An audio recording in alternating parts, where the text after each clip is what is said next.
We're live. We're live. What it is, what it is, what it is, what it's not. You know what I'm saying? Go ahead and twerk something for cancer. And donate. Donate. Definitely donate. UNF. Oh wait, we got Big Baby Cash App. Do you have that option yet? What's that? Cash App? For just UNF? Donate. Oh yeah, you got Cash App, bro. United Negro Fund? definitely. No. Big Baby Cash App. United Negro Fund. Matter of fact, It's a thing, guys. It's a real thing. All right. Is there any fucking UFC coming up? I missed that. I didn't even know there was a fight last weekend. Yeah, because it was fucking garbage. The last 3 cards have been trash. But the last few boxing matches have been good. Hey, I will say Canelo Alvarez is dodging Jamel Charlo. Maybe Dodging that motherfucker. Yeah, actually, bro. yeah, you are right. Because why is he fighting Gigi? I was actually kind of like, why are they fighting? Charlo Charlo's undisputed right now. Why would you not? He's fine. Bro, Canelo's undisputed in his weight division, but technically he's not. He still has to fight the dude in his weight division. what about the guy he just lost But to? he's that? undisputed without all the belts. He went up in weight. Yeah, so basically when Canelo went to fight Boval, That man is a monster, bro. they gave him the undisputed title without going undisputed. So why would you not fight Charlo? You can go undisputed in 2 weight classes. Well, I mean, you don't think that Gennady Golovkin, the third fight, is like just a money fight? It is. It's a big name. Yeah, but Triple G. I mean, but they're both But like. he says he's fighting for his legacy. I mean, what's the bigger legacy? Being undisputed in 2 different fucking weight classes? Well, You're fighting it might for come every after this. belt. It might come after this. Yeah. I mean, but yeah, you're going to wait for Charlo to lose them all to then what? I mean, Charlo is the big money fight too, though. That's a big money fighter too for that. No, you're right. But, he's dodging it. So He's dodging it, bro. He's There's no other way around it. He's dodging that shit. The money lines up, the legacy, the belts line up. Also, I don't think that. I mean, definitely. Actually, yeah. Well, he's not really dodging it. I don't think he's gonna come on fight that off of a loss anyway. I think he'll because he's gonna come back to his weight class and fight a little bit. And then he go could back out of it. and he can fuck around with the Triple G fight after coming off a loss, have a huge moment with that Triple G fight, get his name right back up, get that confidence and then back up. the markability too. You know what I mean? Last thing we had in mind, it'd be even a bigger fight for exactly. Charles. And the last thing we have in mind right now, you're actually the one that's been saying this a lot, because I was going to challenge you and say, well, this is part of the issue with boxing, and we don't see those fights that we want to see in the time that we want to see it specifically.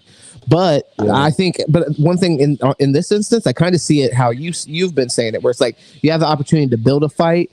I think go fight Triple G again, win again, because he beat him one time. So if he goes ahead and beats him, really like assert your dominance over that rivalry. Because the first fight, I thought Triple G won that fight, to be honest. Yeah. So it's like I don't think it's out of the realm of possibility. I think there's still some kind of like doubt there. Go wash out that doubt, then go and fight this guy. The last thing on everybody's mind is you just washed Triple G twice in a row, rather than you just lost to dude. I'm not a huge boxing fan, so I don't even remember his name. But Bavard. Okay. But I mean, I don't know. I think it was a very interesting, because I don't think boxers really dodge each other as much as people say they do. I think they just build fights up, like you said. Yeah. But in this situation, it's funny we're on the it just doesn't opposing sides there. It just doesn't seem. Because typically, no. I mean, I think we're on the same side, but then there's a little bit in this particular situation. I just feel like it's a little bit different, just because everything lines up. I guess you can try to make the fight bigger. Yeah, you know what I mean. But it's like almost in a sense. Well, we also got to put in consideration that the fighters aren't even in control of their fights. No, they are. Boxers are. Yeah. Well, but boxers. That's the thing about boxing. If you win enough, but like at the end of the day, like if you're building yourself, no, you get to choose what's put in front of you. Yeah. Right. You don't get to choose anything you want. You just I think you they have a choice. They have more. In front of you. The top guys have more choice than the UFC, but I think that's part of the problem. Bills is like, for me, I prefer the way the UFC set up as far as like a structure. I think it being more of a league, you really gotta basically, as a fighter now we see people take a stand and basically say, well, I'm not fighting at all. Yeah, that's what you got to do. Independent boxing's more like free agency. You can kind of pick and choose who you want to fight, unless you're signed with like top rank. You're signing mandatory fights like the UFC, so It's like a fight contract thing. So you're gonna fight a certain amount of fights regardless. And you get less say in that. It's like they match. They do the matchups with like Top Rank, but like say Tank Davis has freedom to pick who he wants. You know what I'm saying? He's doing his own promotion and stuff like that. You know what I'm saying? Yeah, but isn't he under Mayweather? No, this is his last fight under Mayweather. So he's under Mayweather. Yeah, but he's doing his next fights that he's booking are going to be under his own promotion. So, but the thing is, even then, as a boxer, you still have more say in your fights. You still the thing is your manager mostly just wants to take his chunk off your fights. You know what I'm saying? Right. Like they're not really hell bent. Like Floyd Mayweather, maybe he's a little different. He's more hands on. But most of the managers, they're just like, all right, like we're not going to make you take too big of a leap, but once you're building, but once you're there, like you kind of pick your fights. Like once you're established, I mean, like all boxing, even with UFC fighters, when they're building, you don't really have much say. But like once you're an established, like you got like maybe 10 fights underneath your belt, you've beaten a couple, ranked fighters. You get to pick now who you fight now, because you're building yourself. And with boxing, if it's a good idea, undefeated matters when you're building. Trust me, if Dana White's like, I don't care if you're like Conor McGregor, okay, Usman is trying to pick his fights right now. Dana's like, bro, you don't get to choose what you want. Right. Yeah. And that's the thing. And I think that's the problem with the UFC though. The fighters have no choice or say. And I feel like, but they do. Some on certain, some. I think it's favoritism. Okay. Well, I can see that, and I want to hear what you have to say. But the one thing I want to say before we move on past this, I think it's like they have a say, but they don't have the say. When the fighter has the say, then you have the situation where they can pick and choose and dodge. In the UFC, if a fighter comes out and they say, "Hey, this is who I want to fight," and Dana White or the matchmakers, whoever, decide, "Hey, that's what makes sense for the UFC," and overall, they also do. In a lot of cases, anyways, they want what's best for you as well. They want you to continue to win. They want you to continue to build your star because that helps the UFC. Now, I'll say there are instances where I think maybe that's not the case, like Tyron Woodley, because they viewed him as a boring fighter. I guess Usman's kind of a bad example because he's trying to fight people outside of UFC anyway. So, well, here's my thing though. Well, hold on. Could you respond to what I did? You feel what I'm saying? So I want to hear. I'm counteracting what you're saying. Yeah, because I feel like when you do have the ability. Like, see, champions in boxing can't dodge each other. They're saying they get sanctioned by boxing to fight each other. That's the thing about champions. So if you heard, they know that everybody says there's 5 belts in each division. Yeah, that's fine. Yeah. But each one of the motherfuckers, when they have that belt, has to fight each other eventually. So eventually, if there's a good enough fighter, you're gonna have someone who's undisputed. The thing is to go undisputed, you just have to be the fucking man. You know what I mean? But right now, like Charlo was sanctioned to fight the last dude. He just went undisputed, right? Canelo was supposed to fight, the dude who had his belt, but he only has 7 fights. So they were like, you know what? You want to move up and fight fucking Bivol. We're going to undispute you anyway for the middleweight.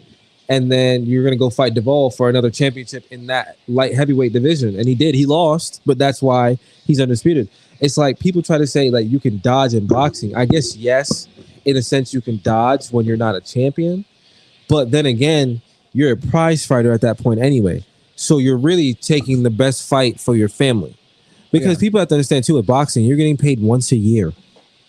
Yeah. Once a year. That's it. Well, the most active you'll be as a boxer is you're going to fight twice a year. And why that is because the camp is longer. The fight is longer.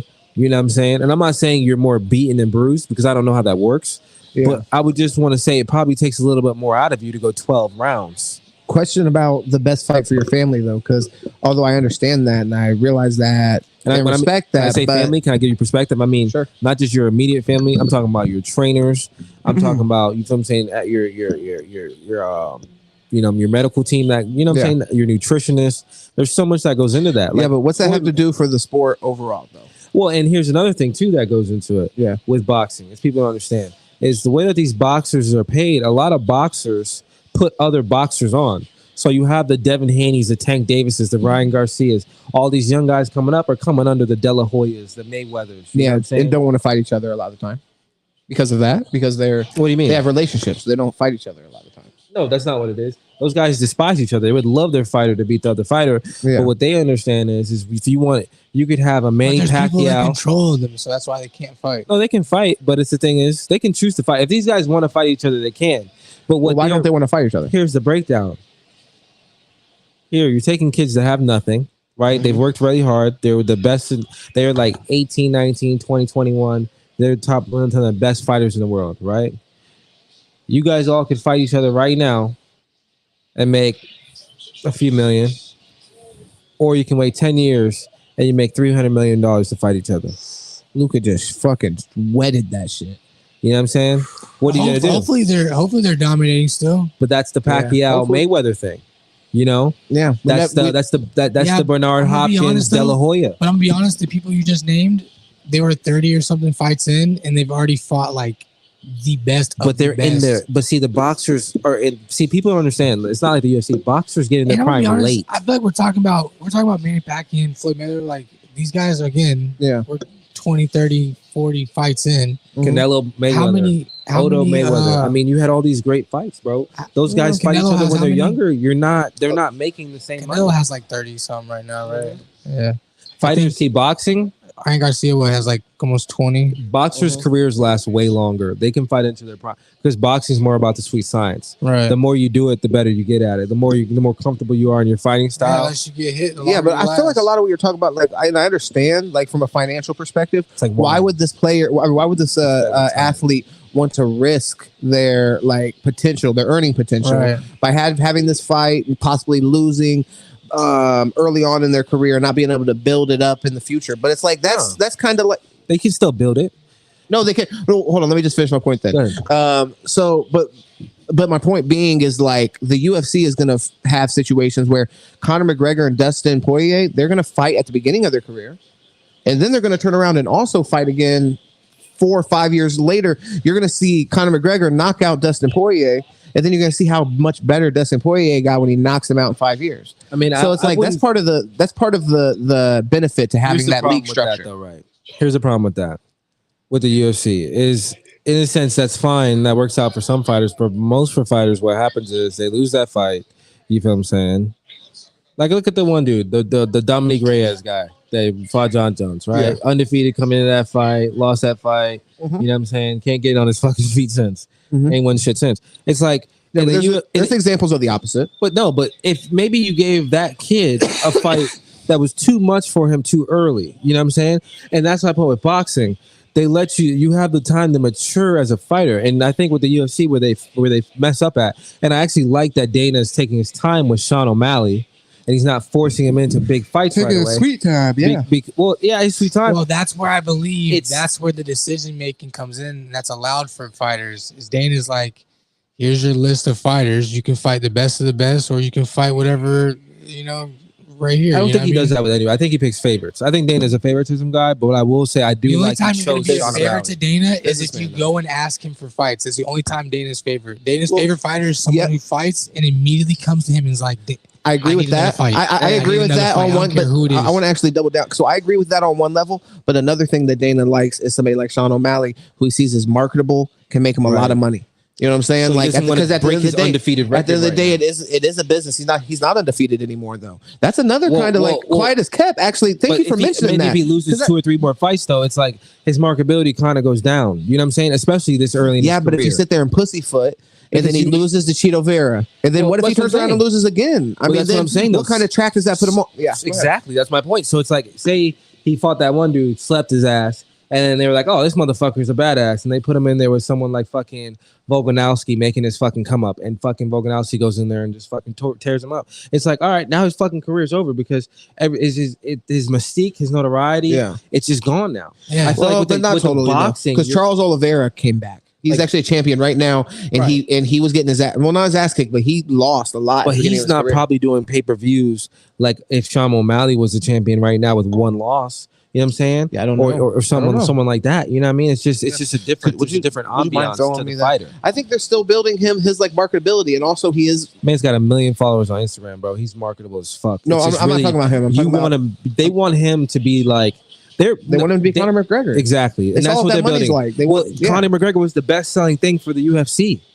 Yeah. That's another thing people don't realize. So it's like Dana right now is just like really just, holding on, putting cards together. Because those cards aren't really doing all that great. Like I know people like, oh, well, he only puts out a certain amount of pay-per-views. I'm like, yeah, but even some of the pay-per-views are missing. You know, when you put out certain fights and you're kind of watching two people grope each other, and even though it's good to watch Brazilian Jiu-Jitsu, you know, sometimes wrestling sometimes it gets a little boring when they're not like Khabib is exciting. He's pounding you. He's saying, "I'm gonna smash you. I'm gonna smash you," talking crazy and shit. It's cool to watch. Yeah, it's entertaining. You know what I'm saying? But watch, you know, Aljamain Sterling dry hump Peter Yan on the ground. It's like, okay, but like it's not as if they don't do that with boxing. You can watch a boxing match and they're fucking hugging all over each other, and you don't even. But they're slugged. Sometimes. See, that's the thing about boxing. Bro, you can't grab. You want to watch some fire They do fights? Though. Grab all the time. Okay, you have no fingers. You can't grab. No, bro, they hug each other. Go ahead. But they're in there throwing in the guard, they're in there dirty boxing. I feel like the better fights are the shittier fighters and the less known fucking organizations, which are still fucking fire organizations Bellator anyway. Shit. Bellator, one championship. Exactly. Motherfuckers be brawling. I feel you, but I also, I feel you, but I disagree. Came from Bellator. I feel you, but I disagree. Still, I think the UFC fights like consistently are great. Michael Chandler's the hottest thing right now, and he's not even. He came from Bellator. UFC right now is Brazilian Jiu-Jitsu and wrestlers who learn how to fight. That's what MMA is right now. I swear to God. Yeah, no, it is. You can't watch. You have to get a wrestling UFC, background. Yeah, I mean, right now, if you go in there and you can't wrestle or you're gonna get jiu-jitsu, fucked. You have dudes crawling on their back towards you just to get to your ankle. All they gotta do is take you down, hold you down on the ground. You seen that dude? Punch you in the face. The dude that literally slides on his back. Well, I've seen people, and he literally just tries to get you in a leg submission. I've seen like Tony Ferguson do that before and stuff like that. Bro, this dude, that's his fighting style. He literally, that's all he tries to do. He literally runs and he like slides on his back and he like gets your leg and he just, bro, it's fucking crazy. Okay, he like crab walks on his elbows or something. But if you're gonna say like when boxers hug and they're doing and when boxers are hugging on the ropes and they're doing dirty boxing, that's entertaining. Then why can't like they're doing the same thing in UFC? They're grappling, but they're still throwing and they're throwing elbows. They're throwing knees. One championship Muay Thai kickboxing is my favorite sport to watch, bro. I don't know. Like I feel like with the because UFC, you don't have ground. You have to stay active and fight. Right. I think the chess match is part of what's interesting to me. Like but watching it, not for the UFC. Some like, of it. If you want to watch chess, you're gonna go watch boxing. If you want to watch chess match, go watch boxing. Boxing is a chess match. Like you I feel just like in the said, UFC, Chandler, like it's more of a brawling. Michael Chandler's bringing back the fire, bro. Like, okay, bro. He's actually showing what UFC should be. I disagree with that. I think if you wanna watch chess, then watch boxing because it's a strategical game. There's less tools at disposal with MMA. Like there's everybody, like one fight to the next can be completely different. Like you said, one can be on the ground, another fight could spend one round on their feet the entire time. The next round could be completely different than the first round. See, but that's so it's like there's so many variables. Like that's why it's chess. It was like that, but it's now it's a lot of wrestling. Like it's a lot of get you down, get your takedown. Yeah, it's a lot of wrestling and then punch you. That's what Khabib is. That's what Dustin Poirier all of it is. Like you don't have to wrestle anymore. Dustin Poirier is a striker. He's not a wrestler. So not does Colby Covington. Not does Covington. Yeah, but Colby Covington has like his fights are extremely exciting to me, and he will throw. So I don't even agree with that. This is what I'm saying. Yeah, they're wrestlers that have to learn how to fight. That's what UFC is. It's okay, but we're seeing that. So your argument is that before it's not you had guys that would go in there and it was straight up striking. Like a guy like Forrest Griffin cannot come in the UFC right now. No, because you know why? If he starts standing up with people, the people that are standing up with him are eventually just going to take him to the ground. Forrest Griffin was if he was in the UFC now, he would get. You get fucked up. No, I mean, what are you talking about? Because they would rest, they would ground the pound on his feet, whatever. It would depend on who he fought. But a lot of people would fuck Forrest Griffin up. Stop. The game is advanced. You're forgetting that man had a fucking iron chin. Dude, that's what I'm saying. No, he would take it. He would be getting fucked up. He's a brawler, bro. I don't think I've ever watched him not finish a fight. Yeah, that man was nasty, bro. I feel that. No, I mean, I'm not covered in blood. I'm not trying to disrespect. You did though. I feel that. I feel like I might have, and I apologize. But at the end of the day, I apologize for him. Well, at the same time, I don't like comparing different generational fighters because that's just one generational thing. Like basketball, whatever, you can do statistics, but it's like. Yeah. I don't know, bro. Anybody in their prime could be anybody. Like a fight is a fight. Well, a fight is a fight for sure. But I mean, like Manny Pacquiao was knocking. But there's levels. Like 40-something years old. There's levels. He won a championship. Manny Pacquiao won a championship belt at 40-something years old. Knock a Fire. nigga out cold. Like, you know what I'm saying? Boxing is Randy Couture did that. the sweet science, man. The sweet 26. science of boxing. Glover Teixeira just did that. Cool. Glover Teixeira. He just won that. He won a UFC belt over 4 years I'm old. gonna be honest. I don't even think 40 is old anyway. Come So on. The Brazilian. Brendan Murray. Light. I think he's light heavyweight right now. Light heavyweight. Yeah. No, that's Blockaway. Nope. Not the champ Block for undisputed for UFC or boxing. for UFC. John Blockowicz isn't the champion Nope. for light heavyweight. Are you Nope. sure? Glover Teixeira. Yeah. Francis Ngannou, Glover Teixeira, Oliveira, and Oh, Adesanya. I think. No, yeah. A 180. Oh no, you're right. Izzy. Adesanya. Usman, Oliveira. Yeah. Unless I'm missing a weight class. No, you're thinking the right weight class. Glover beat Jan. Glover's a bad motherfucker. That's what I'm saying. Like you're asleep. Jan Blockowicz? Yeah. When did he beat him? I Did he just not? watched his last fight. Yeah, he was the he champion. had already been lost. Wait, Jan. No, John. Yeah, Jan Blachowicz. Yeah, by the way, we are watching the Dallas Mavericks play the Golden State Warriors here. You already know it's Big Baby, it's Deuce Andretti. We got Bills in the building. We're vibing. We're just talking about sports Yeah, and just you kicking can't in. tell you know. we're watching the game, but It's literally, yeah. Whatever quarter it is, that's what quarter it is. I don't know. Right now, whatever time it is what time it is. yeah. Whatever day it is. we're day. we're in the Yeah. dungeon. Like, share, subscribe, share this with somebody, man. Make this thing keep going up. What was that? Yeah, bro, for real. Loving the support. Definitely. Definitely. It means a lot for real. Appreciate everybody that's been rocking with us forever and from day one, and then everybody just now getting on board. Fuck with you for that. So I don't understand that. Yeah. So could you want to fill us in? When did they fight? Did they fight? Or am I missing the Yeah, I'm confused Yeah, too. because maybe that wasn't who he beat, possibly. Yeah. Oh Yeah. no. I think he wait. did though, to be honest. Because Rakic and then Who's that Blachowicz Russian just or that fought. Poland dude? That's the Polish guy is Jan. Okay, yeah. Yeah. So fucking making me look it up. Now we're both on the phone. Nice Yeah, job. when did they fight though? I'm trying to figure it out. Glover or Taxier and I'll figure it out real quick. This shit's not gonna be difficult. probably like 6 months ago. Yeah. I don't know why this dude was trying to tell me this. October. October? Yeah, he beat him. Choked his ass out in Abu Dhabi. Ago. Oh yeah, Abu Dhabi fights. That's Yeah. right. When there was no Arena. This dude must have been an interim champion. I mean, no people. No, what? was No. Blachowicz an interim Jan champion? beat no. It was a vacant title when he won it. I think because no, I don't even think that. Matter of fact, now I gotta look this shit up. You got me literally on the phone, dog. This is bad Why? podcasting right now. No, we fact checking. Who did he beat? Yeah, maybe he beat. I think he beat. Yeah, it was vacant. Okay, so yeah, he beat Dominic Reyes. It was a vacant title, not an interim though. It was legit. That's because fucking John Jones, bro.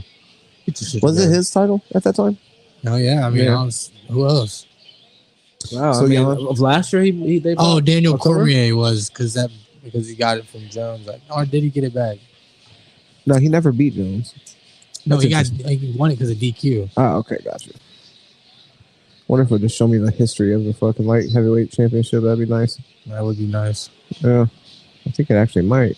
That was Yeah, it was vacated. John Jones vacated. Jan beat Dominic Reyes, which I think we watched that fight. Maybe. Mhm. Yeah, I definitely watched it. And then Glover Teixeira. Yeah. Either way, I don't know why. Just old motherfuckers can win that shit. In the UFC too. I So don't even think that's old.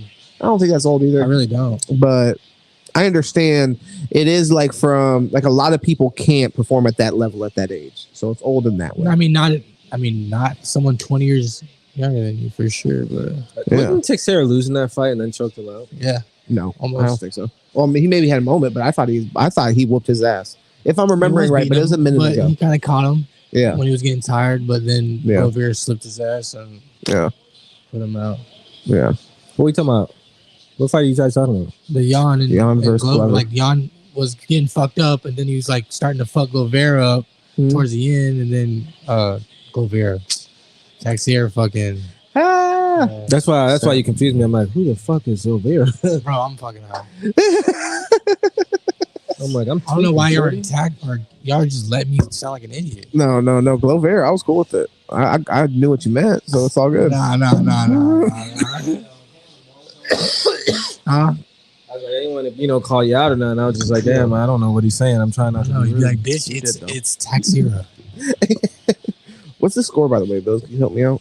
41-33. Golden State is currently getting their ass took on TV. Boy, got fucking good eyes. Oh, who's that? Brunson? Oh, well, that's Dwindley. By the way, this is not going to be moving screen. Would this be the sweep right here? Yeah. Is it 3-0 or is it 2-0? No, 3-0. Damn. They're trying to blow it. Let's Only try to Steph blow Curry's it. ever gotten a sweep in his career. Really? Wow. Kind of want to fact check that, but might not be that easy. I know. I think he did early in his career, but that was Okay. about it. Mooney, just go. I mean, Kuminga, go dunk it. What the fuck? They're trying you. Oh, yeah. So I mean, what do you got for the finals? If the Warriors face the Heat, who do you feel more confident against? Oh, nice move though. He's got a good pace to him. Yeah, Jalen Brunson's been doing some nasty shit. This, Villanova guards, man. I'm telling you, yeah. they come into that program seasoned. Oof. If you get a 5-star guard at Villanova, draft him. I feel that though. No, but he's been nasty this entire series. As long as that coach is there, at least. Yeah. But what's your take on that? Finals. For me, I got Guards make play. I mean, coaches make players in college. Always remember that. Not that. The Warriors. If the Warriors go to the finals, how do you feel? For me, I feel like if they play the Heat, they play the Celtics. Either way, I think they should be They're gonna win. heavily favored. Warriors in 5. No matter who they play. Yeah. I can see that. Especially Now everybody wants to favor people in the sports books. It's like, you pussies. Well, I mean, they have too much. They're so well coached. You know what I mean? Playing too good. Yeah. Damn. Yeah, Steve. See, you want to make it about fucking kids and stuff, but you need to focus on your job and get your team back in the game. Sorry to sound insensitive, but Yeah. we got money riding on this, Steve. What was the kids thing? We're not going to talk about that. Okay. We're going to keep it on a positive note. We're not giving that scum any airtime. Oh wow, that's what he was talking about. Yeah, he's a scumbag. Yeah. That's not a foul, Steve. It's not a foul. I'm like, damn. Yeah, if anybody wants to know what we're talking about here, this freaking idiot wants to go and kill people. Yeah, so you're talking about the shooting today in Texas where I think it was 14 kids were killed and a teacher. It's interesting discussion. And actually just updated to 21. Fuck. Wow. Yeah. How? There's people that were injured that passed. Okay, I well, don't know, how that's many what- people were fucking actually shot?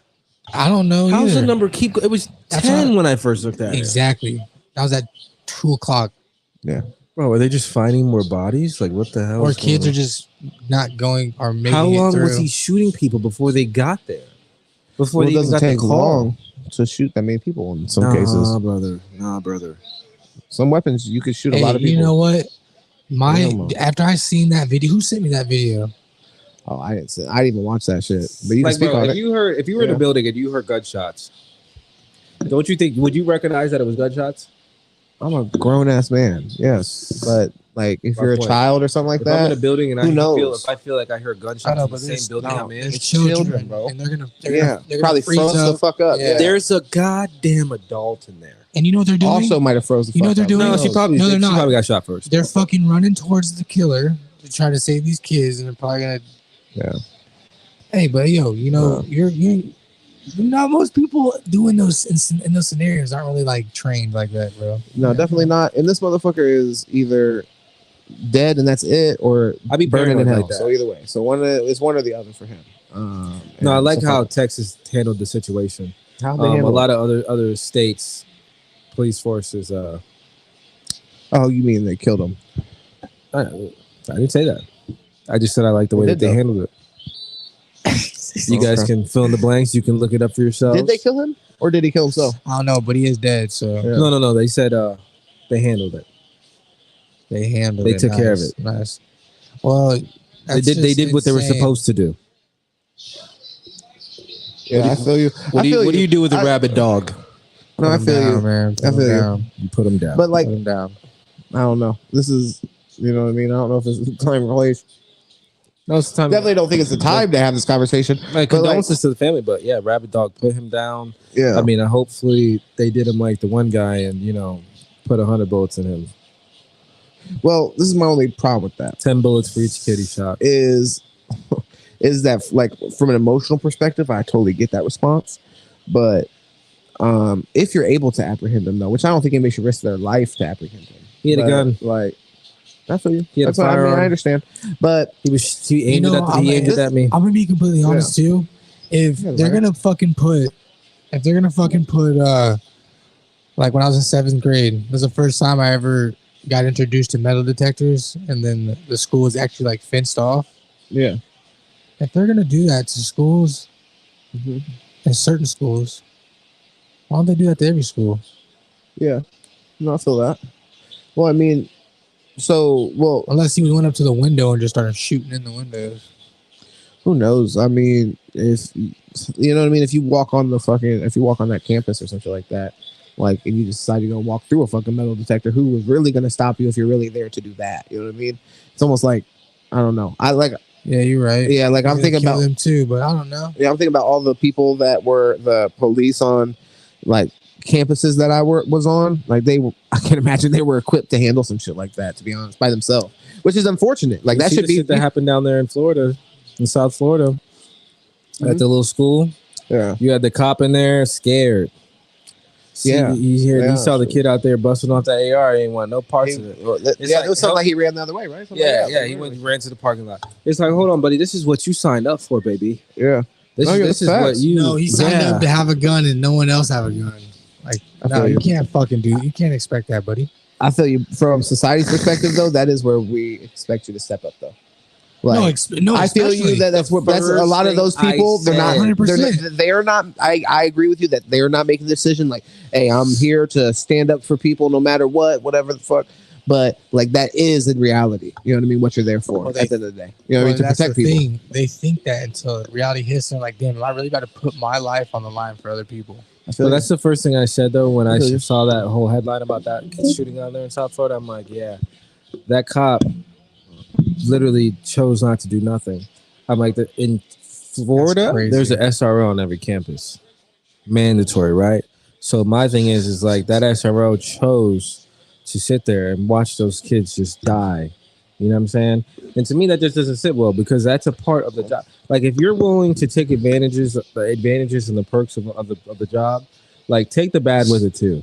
Don't sit here and just shy away from, nice split. He split that shit like a motherfucker to get blocked. We're watching the basketball game. This is fun. He split that so bad to get blocked. That's ridiculous. He got blocked too. Shit. I would say the choice that he's making is not. That's not the choice that he's making, but that is the result of the choice that he's making. So I feel you. I mean, yeah.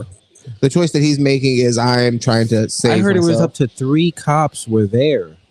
Yeah. And didn't do anything. It was 3 cops that got in trouble. One was one's immediately dismissed, who basically was on scene right away, and the other 2 were like put on leave and investigated because they didn't go to see what was going on right away. They waited. Yeah. No, I feel you. That's crazy, I'm not supporting dude. that. I'm just, if you're putting ourselves in their situation, I'm just trying to like be compassionate to that. But facts. I feel you. I think that's one thing that's worth dying for is protecting kids. They're winning, and this motherfucker's playing like shit. Well, not playing like shit, but because he's passing the ball. Was that 7 assists? Yeah, he's rebounding, passing. I probably would have hit my bonus. Well, my bet today if this motherfucker. Did you put any bets in? No. Okay. Well. We need that fucking recorded. What? There's a little fucking thing? Yeah. Yeah. Draymond's about to have fucking 40 tonight. When's the last time he's had over 30 points, you think? Bang on his ass, Dre. Oh, I thought he banged on him. Left hand finish. Yeah, when Draymond wants to score. When's the last time you think he scored over 30 points? I think this season at all. In the finals against Toronto. Game 6 last year. He scored like 30. That was a couple years ago. Hit like 4 threes. And I'm pretty sure he had a double-double. He was balling. Yeah. And then he stopped shooting threes after that. Forever. Damn. That's a Doncic shot. He should have made that shit. For real, quick pickup. What was the other thing that you were talking about before, Billy? Huh? You were saying that there was something you wanted to talk about. I don't know what it is. I'm fucking- blowed, man. So Queso, the rapper's dad, is Okay. testifying against Yes. him. That shit is crazy. Locked in. That shit is fucking crazy. My question is, how would you feel if your dad was testifying against you? Well, all right. That's just very interesting. Yeah, I don't know. I can't imagine that would happen. I'll be in disbelief. That's it. That's how I feel. I'd be like, wow, I really can't believe that. You know what I mean? He's That shit trying to put me behind bars right now. We're not trying, but like, you know what I mean? I can't believe that he's putting his own self-interest over mine. That's something as a parent you always kind of expect. Fucking snap. That's something as a parent you always kind of expect, or as a child, I will say, you always expect from your parent. And as a parent, you always try to give that. At least from my perspective, it's like Facts. your best interest I put before my own. You know what I mean? At the end of the day. Yeah. By the way, how y'all feel about this Elvis movie? I actually am excited. Gotta go see Low that key, shit. you know why? Denzel Curry has a song in this movie. For real. Yeah. Honestly, like my grandma told me about him. She was able to see him alive. Yeah. I'm That's definitely sick. interested to see this. What'd she say? He was She didn't say much. That's a problem. nah. He was. She basically was like Dripping. he was My as boy got big, it dripping. he was as big as Michael Jackson. I basically. bet. Before Mike.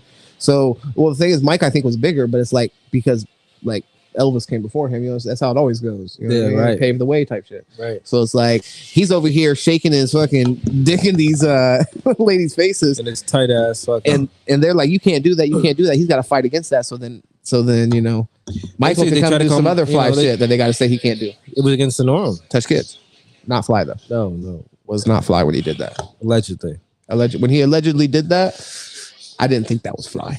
I didn't think he did it. But I had obviously, a- some people think Hey, otherwise. I told my dad You that. must have seen some evidence. He I didn't said the see. motherfucker did it. Nah, my dad has a completely, and it was hella. My dad got facts, but sometimes he be going like hella off the water. When can we call him and get him on the pod for just like Oh, we dude. gotta get just a random like rant one time. Oh my god, dude, That'd be ill. That would be crazy. Let me just tell you about Michael, boys. The man was innocent. So that was his. Yeah, but he was Yeah. saying, he's like, I'm like, Dad, they were sleeping in the same fucking bed and room. He's like, Joe. Joe. He goes, Joe, Michael Jackson's room is 10,000 square feet.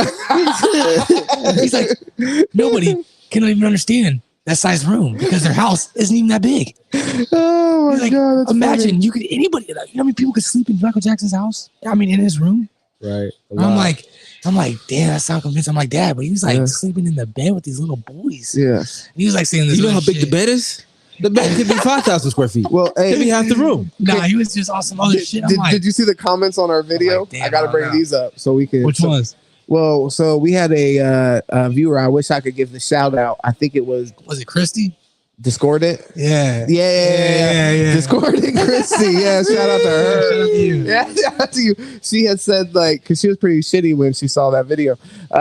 She's like, Yeah, her and Paul got into it. yeah, she's like, you guys are wild for defending this. Basically, she's like, the kids described the bottom of Michael Jackson's dick, like because he had a pattern because he had vitiligo, so he had a pattern on the bottom of his dick or whatever. And they're like, yeah, it looks like New Jersey, and they're like, oh shit, yeah, it does look like New Jersey under here. And then also, What? he had like a wild. That's so wild because He had a first off, wild security like, if system. he's molesting Yeah. the kids, they're not looking at the bottom of his dick. Tell you right now. Okay, and you know I'm what? not trying to get descriptive on this, Yeah, but that's if actually funny he's to making do the that. kid suck his dick, and then they could see the bottom of his dick.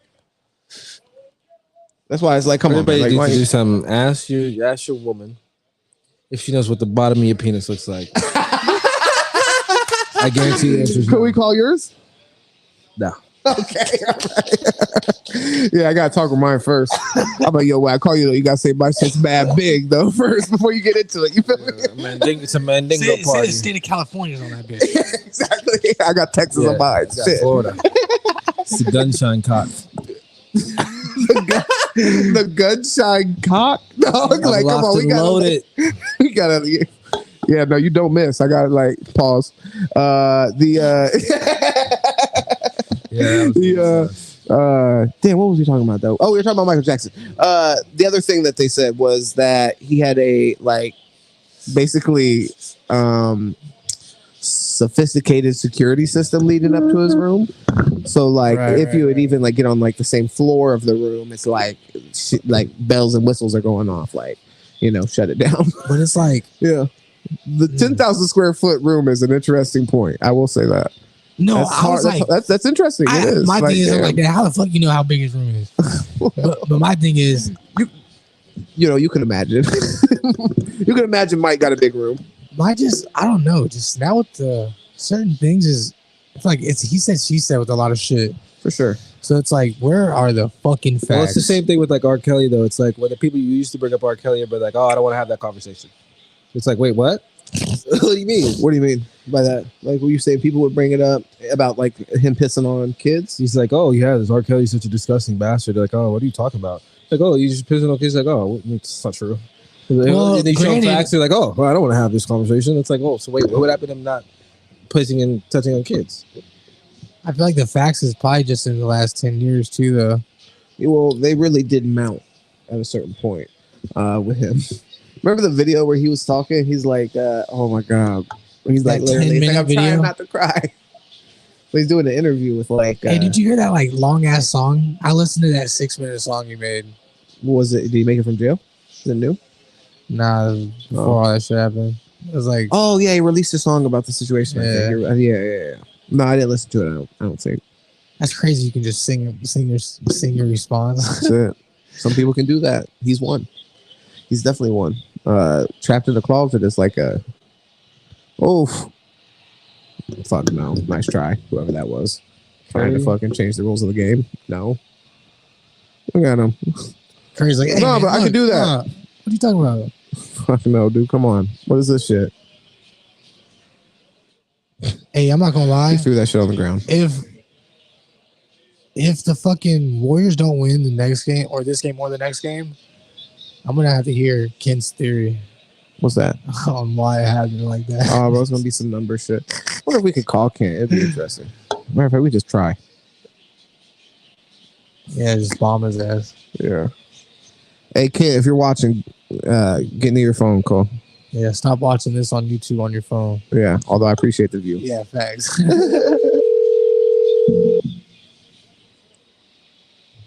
Let's see.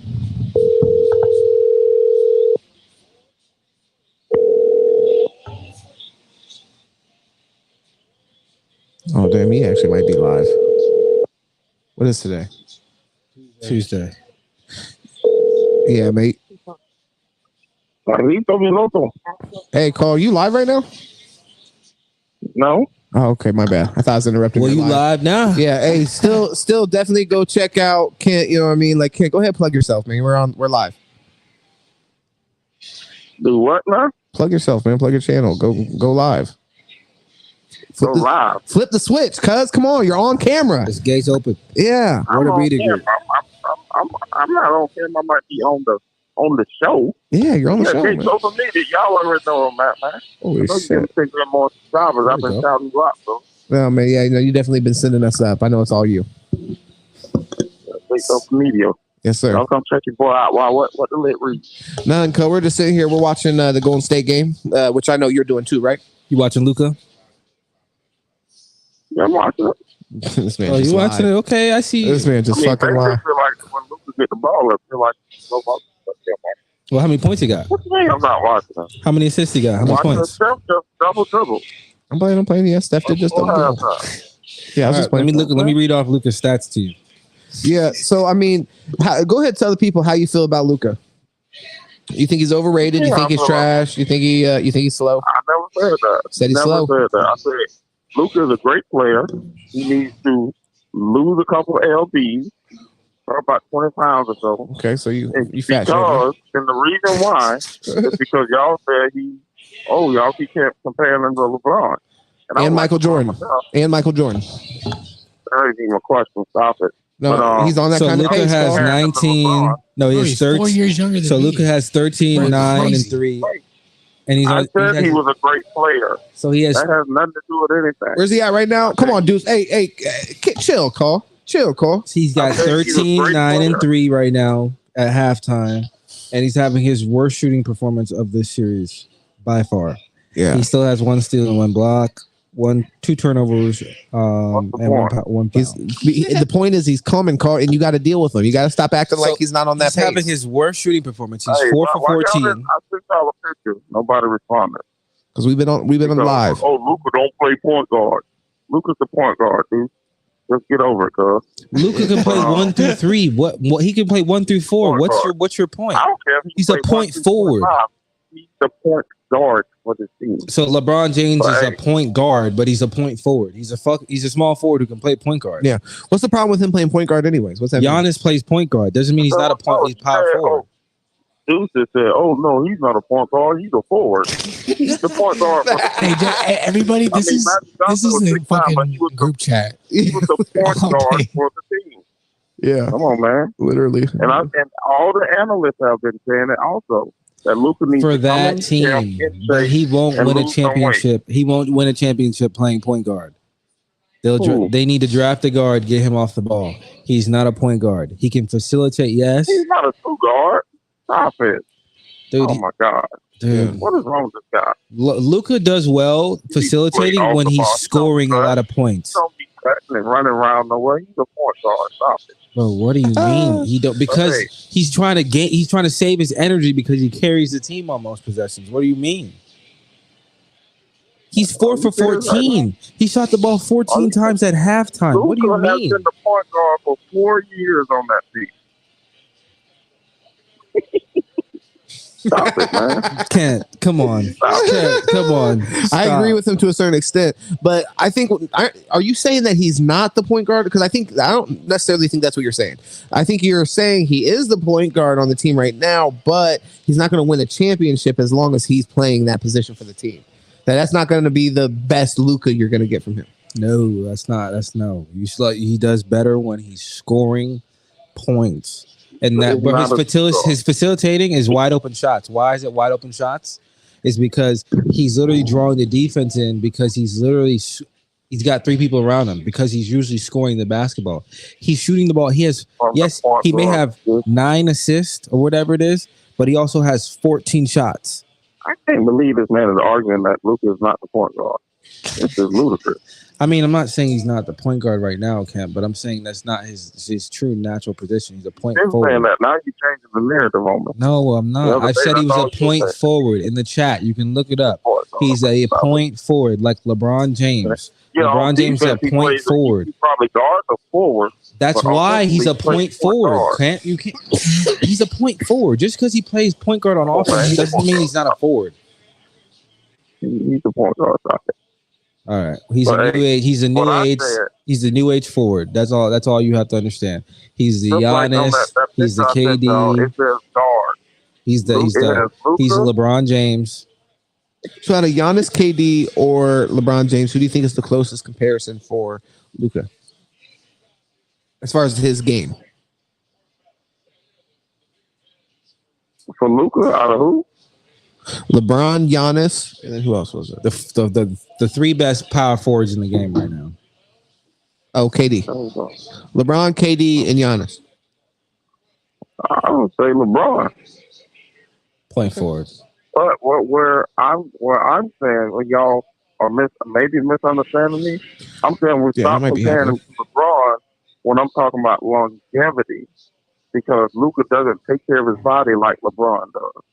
That's what I'm talking about. He still has a long way to go, though. Luka's 23. Jesus, live a little bit. Next 5 to 6 years, Luka's gonna be a beast, and he has time. Yes, he has time to correct that. Yes, exactly. And that's all I was saying. Many players do that, though. Like many players, there's a ton of players that come in the league, and either whether it's like they keep on too much weight and then they have to learn that over several years. Like, I mean, we're not just the thing is Luka's been so great. Luka's been so great that we're forgetting that he's like 23 or however old he is. You know what I'm saying? So it's like I think that's strategic coming in overweight.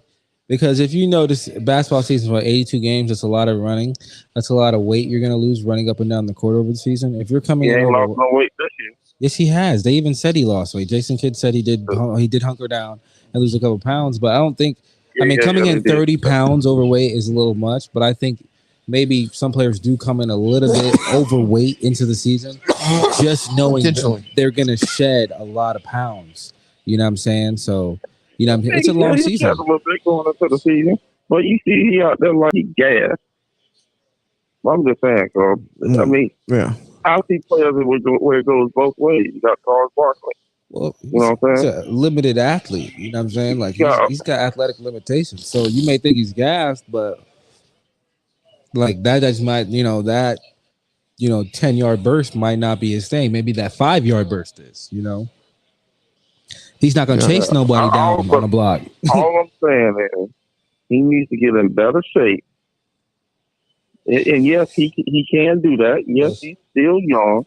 All I'm saying, he needs to be in better shape before we really start comparing him to LeBron. And I'm no LeBron fan. But the one thing I do understand is why does he have to be in better shape before we compare him to LeBron if the production is there? His numbers are the same. Because he don't make it. His numbers are the same. Why are you saying that? You're already projecting and saying like 10 years down the line he's not going to make it.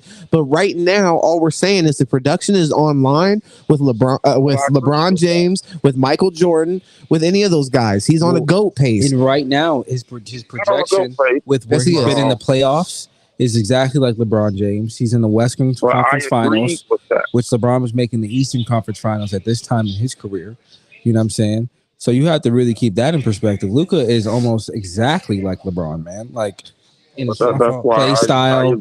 I mean, I don't think, but he's not the same athlete, which is fine. He doesn't have to be the same athlete. He just has the same. He just has to have the same production. Yeah, but he has the same numbers. Yeah, I agree. Because my thing is, like, look, Kobe, LeBron, MJ, whatever, like all these people that are GOAT conversation type people, they don't all play exactly the same. So you don't have to play exactly the same. No. As long as the production is in line, then you could be in that conversation. And he's not in the GOAT conversation yet, but my point is 3 years or 4 years into Michael Jordan's career, 4 years into LeBron's career, he's on that pace with them. I agree. Okay. I wouldn't say Kobe because Kobe was winning the championship. But well, and I don't think statistically Kobe was comparable to them either at that point. I mean, you look up the numbers. Okay, we can. You want to compare Luka to Kobe? Yeah, let's look at what winning a championship looks like. Are we talking about stats? Huh? You talking about numbers? Yeah. Could we look at them plus minuses? That player efficiency rating. Young Kobe was a dog. That's a fact, though. Excuse me. Man was also what? Wasn't he 19? Youngest champion in NBA history. Is this 4? So Kobe won at 18? No, I think he won at 19. 19. I'm pretty sure. I thought he came into the league. Was that who is he on the team with though? Shaq. Hey, but I'm gonna defend Kobe right now. Shaq said Kobe was the best player in the world. He said that's exactly what Shaq said, and that was during the first championship. So that's the first championship at 19. He said he was the best player in the world at 19 years old. That's insane. Well, but like the thing is, that's insane. Shaq ain't gonna talk no bullshit. No, he's not saying he's talking about bullshit, but you could see that in somebody, and like if that's your man, you're trying to bring it out of him too. You know what I mean? It's like I believe in you before you believe in you type shit. No, I mean they didn't get along at that point. That he said they didn't like each other at that point. So it was like, but he was like, damn. Like, you know what I'm saying? This little motherfucker, this little shit stain I gotta deal with. I mean, this little bastard here is a little bad motherfucker right here, boy. This little bad motherfucker just closed out the series on the boy. He was like, damn, this motherfucker. What's that kid? Well, who was better? The only person, who was I mean, you had Tim Duncan, and then you had Shaq. Shaq and Tim Duncan, but Shaq already gave it up. So now you left with Tim Duncan. Yeah. Well, Shaq's a center though. He wasn't better. Who at that time you're saying who was better than Kobe? Yeah. Well, I mean, you're not going to say Shaq? Well, Shaq said that he wasn't better. I feel you. I don't know. I don't know. For me, I could just see somebody saying that as far as like he could still be the like great, but he's your teammate. You know what I mean? So it's like I don't know. Greatest on the planet. I mean, that doesn't have to literally be true. I don't think Kobe has a game on a team. Like his career highs for every team, or like there's none under like 35. I'm not trying to say I'm putting Kobe in the GOAT conversation. I think he belongs there. No, I mean, so I'm not like it's. I think the problem is like there's so much to Kobe's legacy. Can you compare? He was a villain a lot. Can you compare Luka to Kobe right now? Like pace wise, obviously. And I don't think it's disrespectful to say that. I'm saying Kobe belongs in that conversation too. That's my point. I think you can't compare pace wise because Kobe's pace early in his career was unmatched. You got to think he won three back to back. All right, let's see. Let's just look it up. Fuck it. Yeah, but no more talking. I don't even know that. So no more talking about numbers. You know what I'm saying? So what I'm saying is because I'm saying why can't you, as far as accomplishments in the career about to age, I just think Kobe had championships at that point. So it's like that's what I'm saying. But he was on a better team though. Yeah. Kobe's back half. He was on a better team. It's already an established team too. Yeah. Okay. Well. I mean, he did have a team with Luka. What I mean, Luka had a team with Kristaps Porzingis.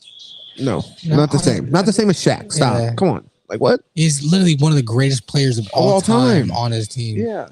Okay. Listen, but Kobe Bryant's also one of the greatest players of all time. And I feel that. I agree, though. That's the thing. I totally agree. Okay. Well, exactly. I mean, but what do we? Kobe got more rings. I'm honestly confused on the argument. Okay, so the argument is he's saying that you can't compare Luka to Kobe. Oh, okay. At this point, and I'm saying that you can, as far as like pace, just the beginning of their career. Okay, Luka, you can compare to anybody. That's how great he's been. So I'm not even like a Luka fan like that. That's true. No, I'm not disrespecting Luka. What I'm saying, Kobe's pace, was unmatched because he was able to. Can we see? He was a dunk champion. How far he was a 2 or 3 time champion. You know what I'm saying? I know. Probably at that time. Facts. So it's like all facts. So the pace for Kobe was crazy. But let's see the But then stats the finish for Kobe was very like Please, can we see the stats? That's you're acting like that doesn't matter. Pace, I'm thinking numbers. No, you're right. Well, if you want to go off numbers, then numbers, yes. But Kobe was a way better scorer. Way better scorer though. But then why didn't he score way more? What do you mean? I mean, we're gonna look at like the points, but it's like Luka's going fucking nuts. What are you talking about? So you looking at Lucas? Yeah, I was gonna look at both, but if you want to look up Kobe, make sure you ain't lying on that shit. Be like, 50 points. What stat are you? 50 points. Where you getting your stats from? Where you getting your stats from? Fucking Google. Come on, please don't be on the bullshit. Come on, Google. Jesus Christ. Fuck a Google. What website? Oh my god! All right, so Basketball Reference. Does that work for you? Fuck. All right. Okay, Basketball Reference. So mind you, everybody, Kobe Bryant's coming out of high school. Just go to the year. Luka was 19 years old, so he was a JIT as well. So let's be very clear. Yeah, but Kobe was what, like I don't think 17? Kobe numbers are going to match for Luka. Let's see. I think Kobe on pace will be behind Luka at this point in his career. That's what I'm saying. Just go to this point. That's going to be bad. Well, no, Luka. That's going to be bad for Deuce in this situation. Let's just check it out. 15 the first year and 26 the second year. Okay. 15 then 26. No, not 15. Hold on. Is that right? That's what you just said. No, not. Oh, hold on. Wait a minute. No, he had 7.6 and 15.4 the first 2 years. He had 19.9, 5. Is that rebounds? 5 rebounds and 3 assists. Look at him. He's fumbling through. What year are you even talking about? He's fumbling right now. That's his third year. Okay. 19, what about the first 2? Why don't you give us the stats? 15, 3 and 2 for the second, and then 7.6, 1 and basically 1. Well, 2 and 1 for the first year. And then his third year, he was 22, 6 out of here. What do you mean? Stop. Oh my God. He's Tell me whenever you're ready, though. Whenever you're ready, I'll start. And he didn't even play all the games too in those first couple of years. He didn't start. What the fuck? He was coming off the bench. Coming off the bench. Now, can I go ahead and give you the stats for my guy that started since he was 19 years old? Because he went into a dog shit team. Which is my point. Dog shit team. Which is my point. Why he didn't win championships before he starts bringing that bullshit up. So thank you for saying that. Before we get into it. No, hold on. Yeah, no, it's fine. Because the Lakers were competitive. But until Kobe Bryant started doing what he did, they didn't start winning championships. Wait, hold on. Wait. He's a GOAT. Oh, okay. Wait, hold on. Until Kobe Bryant started being Kobe Bryant, they didn't win championships. How many championships did Shaq have before Kobe Bryant? None. Really? Mm-hmm. I didn't know. None. Not a goddamn one. True. Yeah. Okay. Oh, so then he went to Orlando. He went to Miami, won one, and then Kobe stayed at the Lakers. Can I start? Won two. Can I start? Y'all remember Deuce's fucking dog 7, water 15, and fucking 19 points? Y'all remember that? All right. So, what's Luka's highest scoring season? Shut the fuck up. What's his highest scoring season? You can't do that. Luka's not even like. What's his highest? I'll tell you his fucking lowest score. He'll never match Kobe's highest scoring season in his career.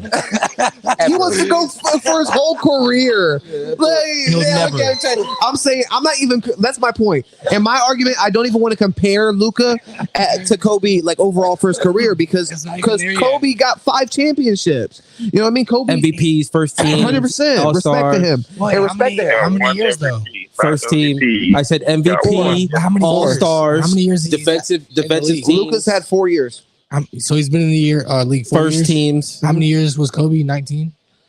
Yeah. Okay, so give us a fucking break. But here's the thing. Give him 15. I give Luka his respect in this regard, but people have to understand. Luka was playing professional basketball at 16 at Real Madrid. But we're not counting those for him. We're not going to give all the European ways like an you have to. You have to because why are they coming over here though? They do. The good ones do. Like the good ones do come over. But no, not 2 of them. A lot of them. Not a lot of them. None of them do it. Joel Embiid is he's not from America. Jokic is not from America. A lot of Gobert is not from America. How many of these people They're are here. on They're Kobe in the Bryant and Luka? None of them. What do you mean? None of them. They're none of them can be considered in a GOAT conversation. Tim Duncan's not from America. He's actually from where I'm from. Stop it. Okay. All right. Well, what the fuck are we talking about here? Going across I'm the just world saying. now. Okay. Hakeem, not from America. If you want to talk about you're not foreign players. Yeah, but foreign players are great. There's a lot of foreign players. But how many domestic players can we name? It would be all day. If you really want to be technical, Kobe Bryant. How many people from the United States? It's from America. It's from America. Where was he born? I think wasn't it? I think Italy. Philly. I think. Italy. Maybe he was born in Philly and moved to Italy, but he lived in Italy for most of his life. He speaks fluent Italian. I mean, anyways, he speaks multiple. All right, man. Like I said, my boys. It's halftime. Y'all want to hear Luka's stats? Like, let me go ahead and just fucking rattle them off. So, but year one, EuroLeague championship and EuroLeague MVP. Please do add those the year before. Yes, the year before he came into the NBA. He had already won. He came in a champion. Came in a EuroLeague champion. Exactly. Yes. And proved that he can win a championship. Okay, there you go. Yep. There you go. But he has yet to do it in the NBA. Because he's only been playing for 4 years. In all reality, and here's the problem with Luka. Michael Jordan didn't win a championship until 7 years in. Here's the problem with Luka. LeBron didn't win a championship until 7 years in. Luka literally thought he was coming to the NBA. That's crazy. And said he thought he would come into the NBA and dominate the NBA. And then when he came in, I think his first year he averages 19 points. I mean, that's good for. Can I fucking please? This man is so pussy because he knows about the memory though. Fucking 19 points. It's fucking wrong. No, it's not. Idiot. This motherfucker doesn't know shit. 21.2 points. This motherfucker does not know shit. Bro, go on ESPN. Doesn't know shit. Bro, he's on that football reference shit. He's on that football reference shit. Yo, matter of fact, I will change my source because I'm about to just embarrass this motherfucker on camera. I don't care. Yeah, no, I will. I will too. I will too. You fucking clown. Want to sit here? Lucas 19 points off the top of my head. You don't know shit. Like literally talking over here, bro. Kobe. No disrespect to Kobe. You said 7 points. You literally said 7 points and want to act like my dog can't even be compared. Like I'm like, what? Kobe Bryant came off playing high school players. Luka came off playing professionals. There's a difference. He was already playing professionals when he came into the league. Kobe Bryant was not. In the comment section, cap. Who gives a fuck with what you're even talking about? Like when you come in the league, what do you do? Hey, my question. Luka was playing on his Luka was playing on his national team. He was playing. Luka played against Russell Westbrook And I'm pretty sure Kevin Durant in OKC before he came to the league as a teenager. And what? That is my point. Boy's a legend. Yes. So that's my point. Bro, he was already playing pros. I feel like you're arguing for my point somehow. What I'm saying is, I want to hear what Kent has to say because he's on the phone, so I want to be respectful. Yes, Kent, go ahead. That point he's making is mute because LeBron came in at 18. Kevin Durant came in at 18. And there's been numerous players that came in at straight out of high school that's more comparable to, I guess, you know what I'm saying, to not Luka, to Kobe. Kobe didn't start his first year. Right.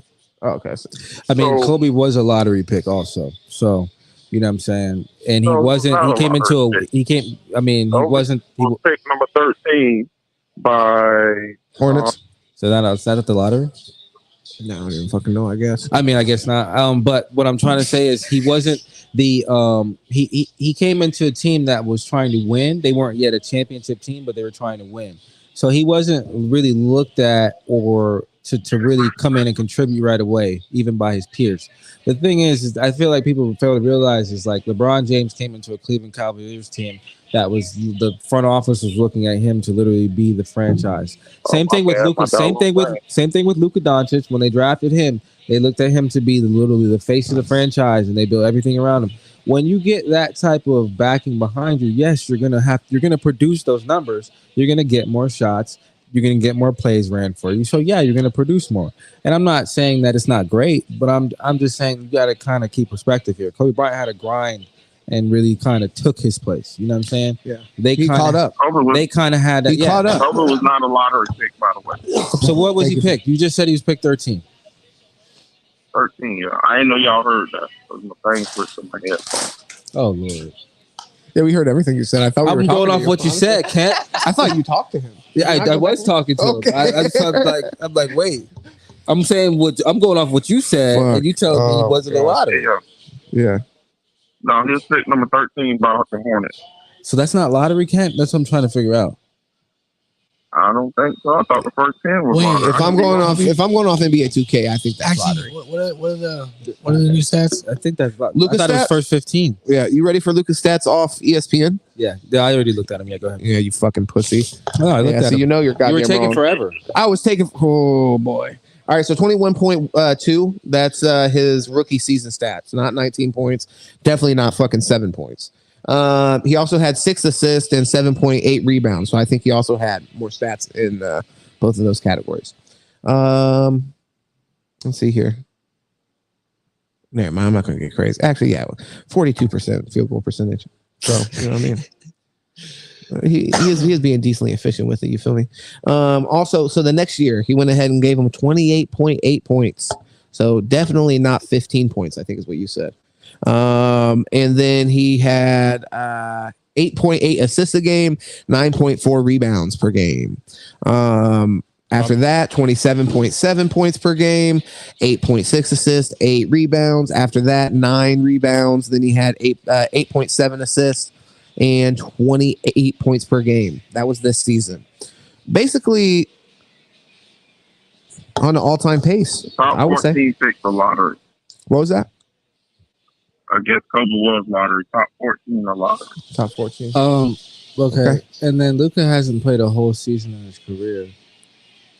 He's only. You just said that Kobe didn't play a lot of those seasons entirely. No, he played. I mean, he's played. He's played more than freaking.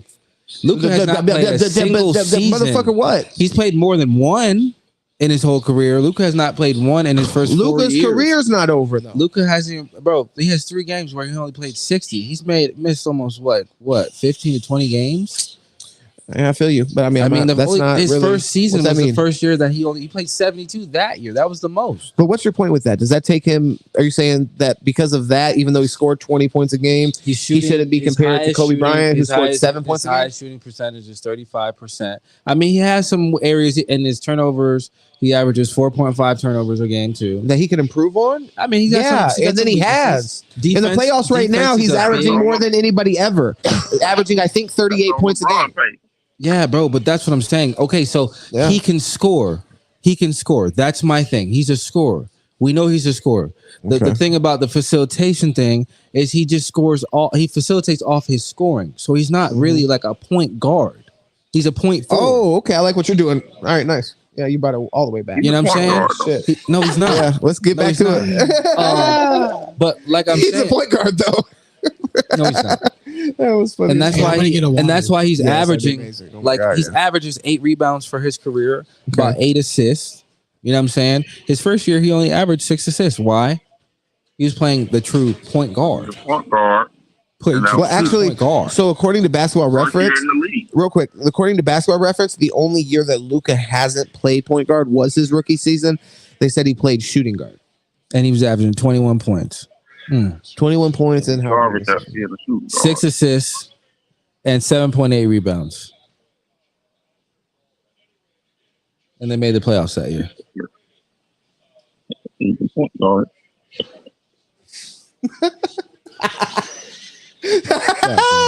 Fuck. This is why I say we gotta make sure that door shut. They have something come through here. Oh my god! I feel like someone's gonna fucking come in and fucking just. What was that? Luka was a 3rd overall pick in the draft too. Kent, we gotta keep perspective now.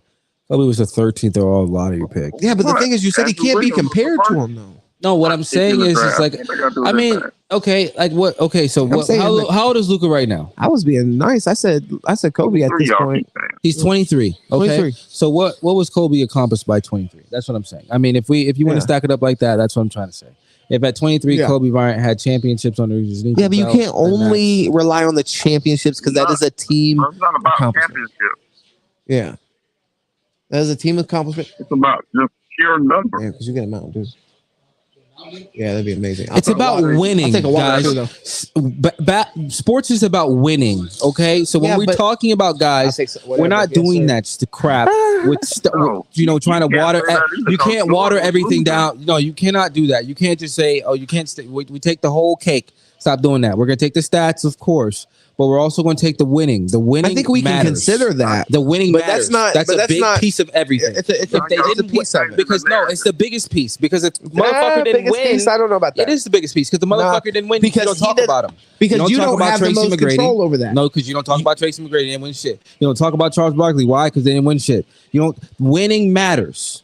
Mm-hmm. That is everything. Mm-hmm. So the winning is the biggest thing. If Luka goes on, hasn't gotten to that point. Exactly. It's been in the league 4 years. Kent, this is my point. What the fuck does that mean? So my thing to you is right. He's in the Western Conference Final. And LeBron didn't win the 7. It's true. Right. So why can he not be compared to them, and why does he have to have a championship to be compared to them? You feel me? I'm not saying that. I'm saying Kobe. Yeah. I'm saying Kobe is on another level than LeBron James. Okay. Yeah, I mean, I don't agree with you though. Bro, yeah, early in their careers, definitely. Kobe was winning championships at that point. And if no, I got this actually. I'm good. But appreciate you though. What are you talking about? You're talking about Kobe. You say he's on a different level than LeBron. I mean, I think so personally, but But why? Just because, as far as winning goes, I feel like winning puts him ahead of LeBron. Right. So now. Only the championship. That's what I'm saying. But it's not only the championships, but that is the only thing that that separates him. Yeah. Okay. Well, there's other accolades like defense. Yeah, but those other defense, scoring titles. You know. But those other individual accolades from those other players separate them in a way from Kobe, which makes it even in a way. Kobe Bryant is just all around. You put all his accolades together. If you stack them up, I mean, the youngest champion ever. I mean, it's just you just line it up, man. It's just he's not there. LeBron is a great player, but he's just not Kobe Bryant. They're just two different guys. If you put Kobe Bryant in Michael Jordan's foot, if you put him in actually Luka's shoes, does he win a championship? Yes. Already with the team he has. Fuck no. I don't think so. Yes. Yeah. I think he has crazy scoring games. You know why? Sure. Because Kobe Bryant doesn't get rid of Kristaps fucking Porzingis. He figures it the fuck out. I don't get rid of a 7-foot fucking center who can shoot the 3 from 30 feet out. No, I figure it out. You know what I'm saying? If he wants to sit his ass on the 3-point line, he can fucking do that. Perfect. I'm going to go take this shit to the rim. And y'all forget, Kobe Bryant was banging on people, bro. He was body bagging people We talked about it earlier, though. Me and you both spoke about this, and we agreed on it earlier, so I'm going to hold it against you. What? If the production is still there, no matter what the style is or how it looks, with Luka, it doesn't look maybe as impressive because he's not banging on people or whatever. It doesn't matter. The production is still there. The production is actually higher on the individual standpoint. And that's why I say it's about the numbers. The numbers are part of it. Have nothing to do with it. Yeah. It's about the numbers. That's what I'm saying. Listen, guys. I disagree that the championships don't like hold some weight, but I don't think that's the sole thing. No. What the fuck just happened? Winning like, matters. That was just, it was some old shit with James Harden. Like, what the fuck? Look at this. We got to think. Ran by it. That's winning wild. Matters. You know what I'm saying? And we really got to think about it. I don't think Luka's had his team a top 3 or 4 seed in his conference in his career. What? This team, I don't think they haven't been a top 4 seed in their conference in his career. I think he is this year, right? No, I think he was the 5th seed. Yeah. I don't think so. No. 3rd seed? Denver was the 5th seed. Okay, maybe they were the 4th seed. Should say right there. I thought I was going to say that too. I'm fucking blind too. It's not. I can't see any of that shit. No, it's not there.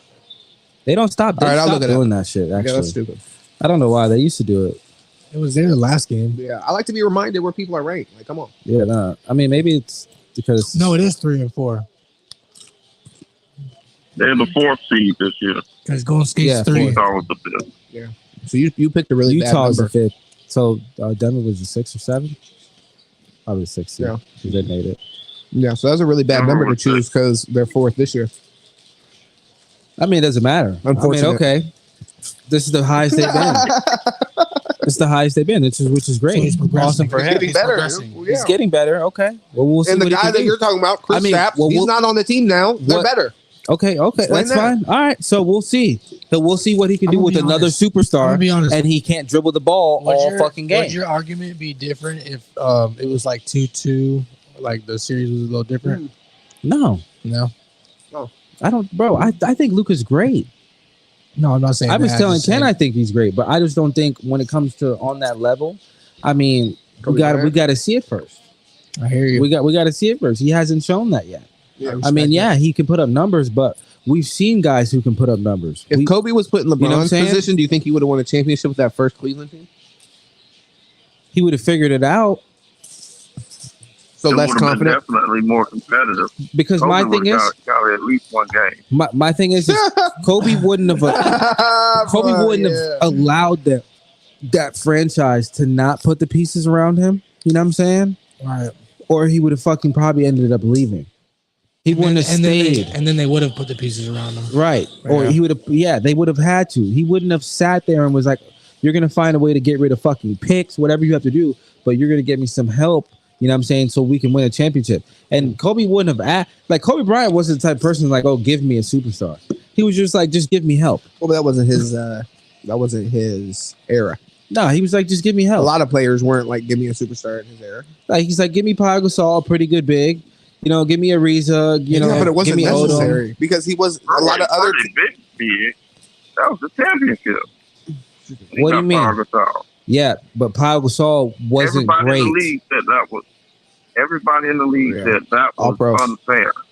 Yeah, but he wasn't great though, Ken. He was a good player. He wasn't anything fabulous. He had his best years with Kobe Bryant. That team, that's great. Kobe Bryant made big men. He made Andrew Bynum. You feel what I'm saying? He had Shaq playing the best of his career. In your opinion, who won with the least help of all time, if y'all can think about that? Kobe Bryant did. Pau Gasol? Pau Gasol, bro? Are we really talking about that? Shit. That's what you guys are saying? Lamar Odom? He was fucking smoking crack. when he was playing on the team. Boy, he had high energy. But he considered one of the greatest linebackers of all time. Yeah, that's a sport where you run and smash, and he was running and smashing into somebody. It's a sport where you have to dribble basketball and understand play. Come on. Though. I think Kobe had less than even Jordan. That first, I don't know. I got to see. Jordan had Pippen. Bro, I didn't feel you. His shooters was Nikolai Boost. Have to compare. Oh my God, I can't even say his name. It was so crazy. Oh man, long Spanish hair, dude. Yeah. It's crazy, man. What about Kawhi? Nah, he had a great team. I'm good, thank you. No, you won't. I just realized Siakam Toronto? averaged 26-8 and I think 8 this year. I'm like, Yeah, but Siakam quiet was as like a rookie then. quiet as no, he was not. He's not no damn rookie. What do you mean? He was coming into his own. He was no rook. I mean, What year Siakam. he was in 2019? I don't know. Yeah, I don't know. Yeah, I thought you were looking it up. I got you. I thought you hit us with He had that. Kyle Lowry. Yeah. But I mean, you can make an argument that right offhand without looking at it, that Kobe might have had the weakest team, and they won 2, went to 3. Yeah. Okay, so you said what year was that? 2019. 22, 7, and 3. 45% from the field. No, it was 2018, 2019, the year before. Which he scored 16. 6, and 3. He scored 17 points, 16.9. You talking about Powder Town? No, I'm talking about Pascal. He was in the second year. He's in his third year. He's in his third year. Still, he scored 17 points. Yeah. Well, I mean, the thing is that better? Is that better than Pau Gasol? Yeah, but they wouldn't have won it if the Warriors wasn't hurt. Yeah, when did they win those championships? I mean, Pau Gasol never scored over fucking 20 points for his fucking career. So it's like, what are we talking about? Yeah, bro. And he never had over his highest rebounding was. So I think his best overall year was 2009. He averaged 18, 11, and 3. But Lamar Odom won the bomb, and Andrew Bynum won. Yeah, but who's in the league? Andrew Bynum barely played. Kent. We let him go for a bag of peanuts. Talking about drop it. What he was? Yeah, I love you said that because I'm a Lakers fan. And we have a deep place in hell in our hearts for Andrew Bynum. So you know what? We wasted a first overall top pick on that dude, and he did not do jack shit for us, dude. You kidding me? Andrew Bynum. I'm gonna tell you his stats. Okay, so let me tell you this. 1 year, the only year he played 82 games was his second year. He averaged 7, 5, and 1. 55% from the floor. 06. What year was that? 06. 06. Only year he played 82 games. They won the championship. Was that 08 or 09 and now 06. He played 50 games and he played 65 games, which neither of those were in the playoffs. 15 and 8 and then 14 and 8. 1 assist. In the playoffs. Okay, you want to look at his playoff stats? In the playoffs. Okay, let's do that because I never remember seeing that man in the playoffs. He averaged 11, 7, and 1 for his career. Okay, what he did in the final, on the playoffs. All right, let's see. What are you talking about right now? He wants to look up his playoff stats. Andrew Bynum was a hot commodity. That's why Philly picked him up. Philly picked him up. He didn't even play for Philly. Yeah. He played for the Pacers. He played for Cleveland, and then he played for the Lakers. I'm looking at it, Ken. Ken, I'm looking at it. Here, I'll hop on here. No, his last seasons he played for the Cleveland and the Pacers. He went to Philly. He never played. That's what I'm trying to tell you. Signed a contract and never played. He never played. He ever played. He played 35 games in 08. He played 50 games in 09, and he played 65 games in 2010. He barely played. Pippen barely played the Bulls last championship too, but that doesn't mean anything. All right, let's look at postseason. I'm talking about. Yeah. All right, he played 23 games in 08 and 09. He played 17 minutes in 09. Oh my God, this is fucking just. He averaged 3 rebounds. Jesus fucking Christ. And 6 points. 09 to 010. He averaged 8 points, 1 block, 2 personal fouls. Okay. I'll give him 7 rebounds. 4 of them were defensive. And I'll say again, he averaged 8 points. In 010, he averaged 14 points, 9 rebounds, 1 block, 6 defensive rebounds, and it was 3 offensive. So he only played 10 games in that 2010 season. Do you want to hear their roster? 2011, he averaged 16 points, 11 rebounds. We ain't talking about they didn't win nothing in 2000. 1 assist. It's 2010. His best year was 2012, and he only played 12 games. Is 2010 their championship season? He said 08-09. Or is 2010 their championship season though? No, he said 08-09. Wow. Did they win? Yeah. They might have won 2010. Yeah, they won 2010. So they're 3-peated. Boston won. Well, no, Boston won 2008. So the Lakers won 9 and 10. Okay. All right. Well, look, I'm gonna give you their roster from 2010. I'd have to look it up. It was Kobe Bryant, Derek Fisher, Andrew Bynum, Pau Gasol, Lamar Odom, Luke Walton, Meta World Peace, Shannon Brown, Sasha Vujic. That's what I'm talking about. Sasha Vujic. Yeah. Steve Blake, Jordan Farmer, Devin Ebanks, Jordan Farmer, my dog. Adam Morrison, and Josh Powell. Also Brian Shaw. Adam Morrison was on the team. He was supposed to be great, but he just had so many injuries. I think we drafted him high too. Yeah, this is the year that they beat the Celtics. Adam Morrison got a championship ring. Nobody knows that. Which is so funny because they shit on him. Yeah, I told them no, he's on the team. Yeah, shout out to him. I think Kobe. I'm pretty sure sent him his ring personally. Like he made sure he got it. Yeah, because he got so much. Because he was like a top pick, and everybody ridiculed him because he had all these injuries, never could stay healthy, just never panned out. And like him and Kobe were close, and sent the ball just on the back of the ring. So what's going on with that? That magnet ball. Yeah, magnet ball. Fucking slow as fuck. That Luka? Yeah, he just busted. Well, I thought you were talking about that 3-point shot. Look at him. He just busted his ass. Like, what are we talking about right now? I mean, you have to think he's 6'8". Is really stop it though. Come on. He's 6'3". What are we? Bro, but it don't matter. Okay, he's big, so it doesn't matter. Like I can play great defense, but well, you're bigger. You can shoot over me. It just is what it is. I feel you on that, but it's like not everybody can do that though. Like you can contest Kevin Durant if it's that easy. Even if you're Giannis, right? Yeah, but he's still Kevin Durant. He can shoot over. Hey, what's up? I'm listening. So that roster there. Yeah, you had Scottie Pippen, you had Luke Longley, Horace Grant, John Paxson, DJ. I think he's next in a little bit. DJ Armstrong. Yeah, way better roster. Yeah, top right. Huh? That should be a single point.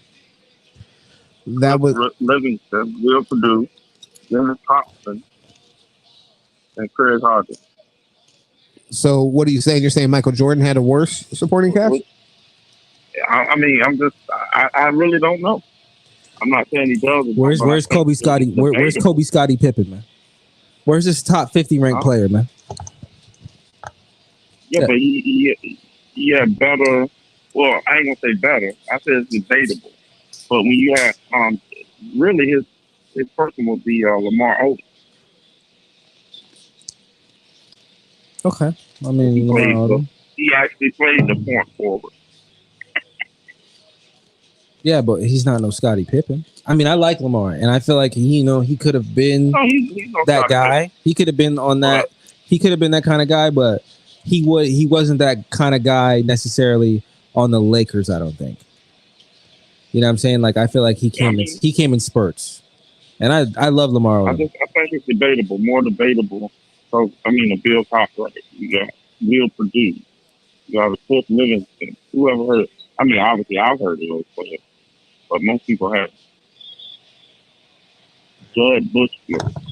Hey, so the only issue here in the Lakers championship seasons, Lamar Odom, he scored 11 points, 8 rebounds, and 2 assists. The next season, 10 points, 3 rebounds, and other way around, 9.8 rebounds and 3 assists rather, and 11 points. So actually, the best season he had with the Lakers, it looks like, Well, I mean, I take it back. He had some good seasons at the very beginning where he had like 15 points, 15, 14, 15, 14. But when they actually won a championship, he took a step back and had 11 points. Yeah. So, I mean, you wouldn't compare him to Scottie Pippen, right? Pippen didn't average that much. Pippen was only averaging like 19.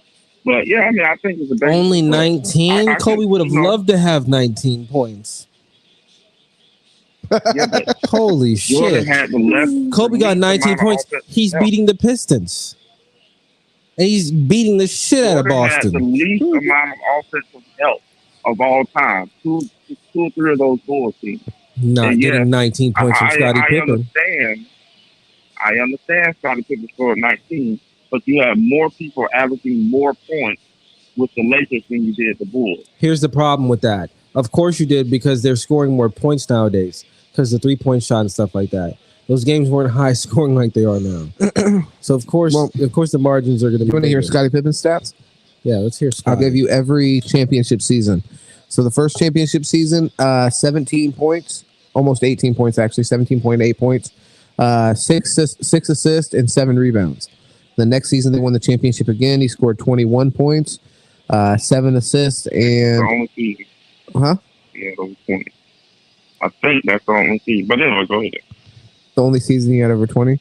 Okay, so then he had 7 assists and then 7.7 rebounds.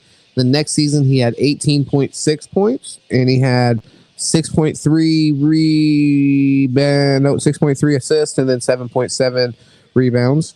They took a break, 2-season break from the championship, and then got back in the championship. 19.4 points and 5.9 assists and 6.5.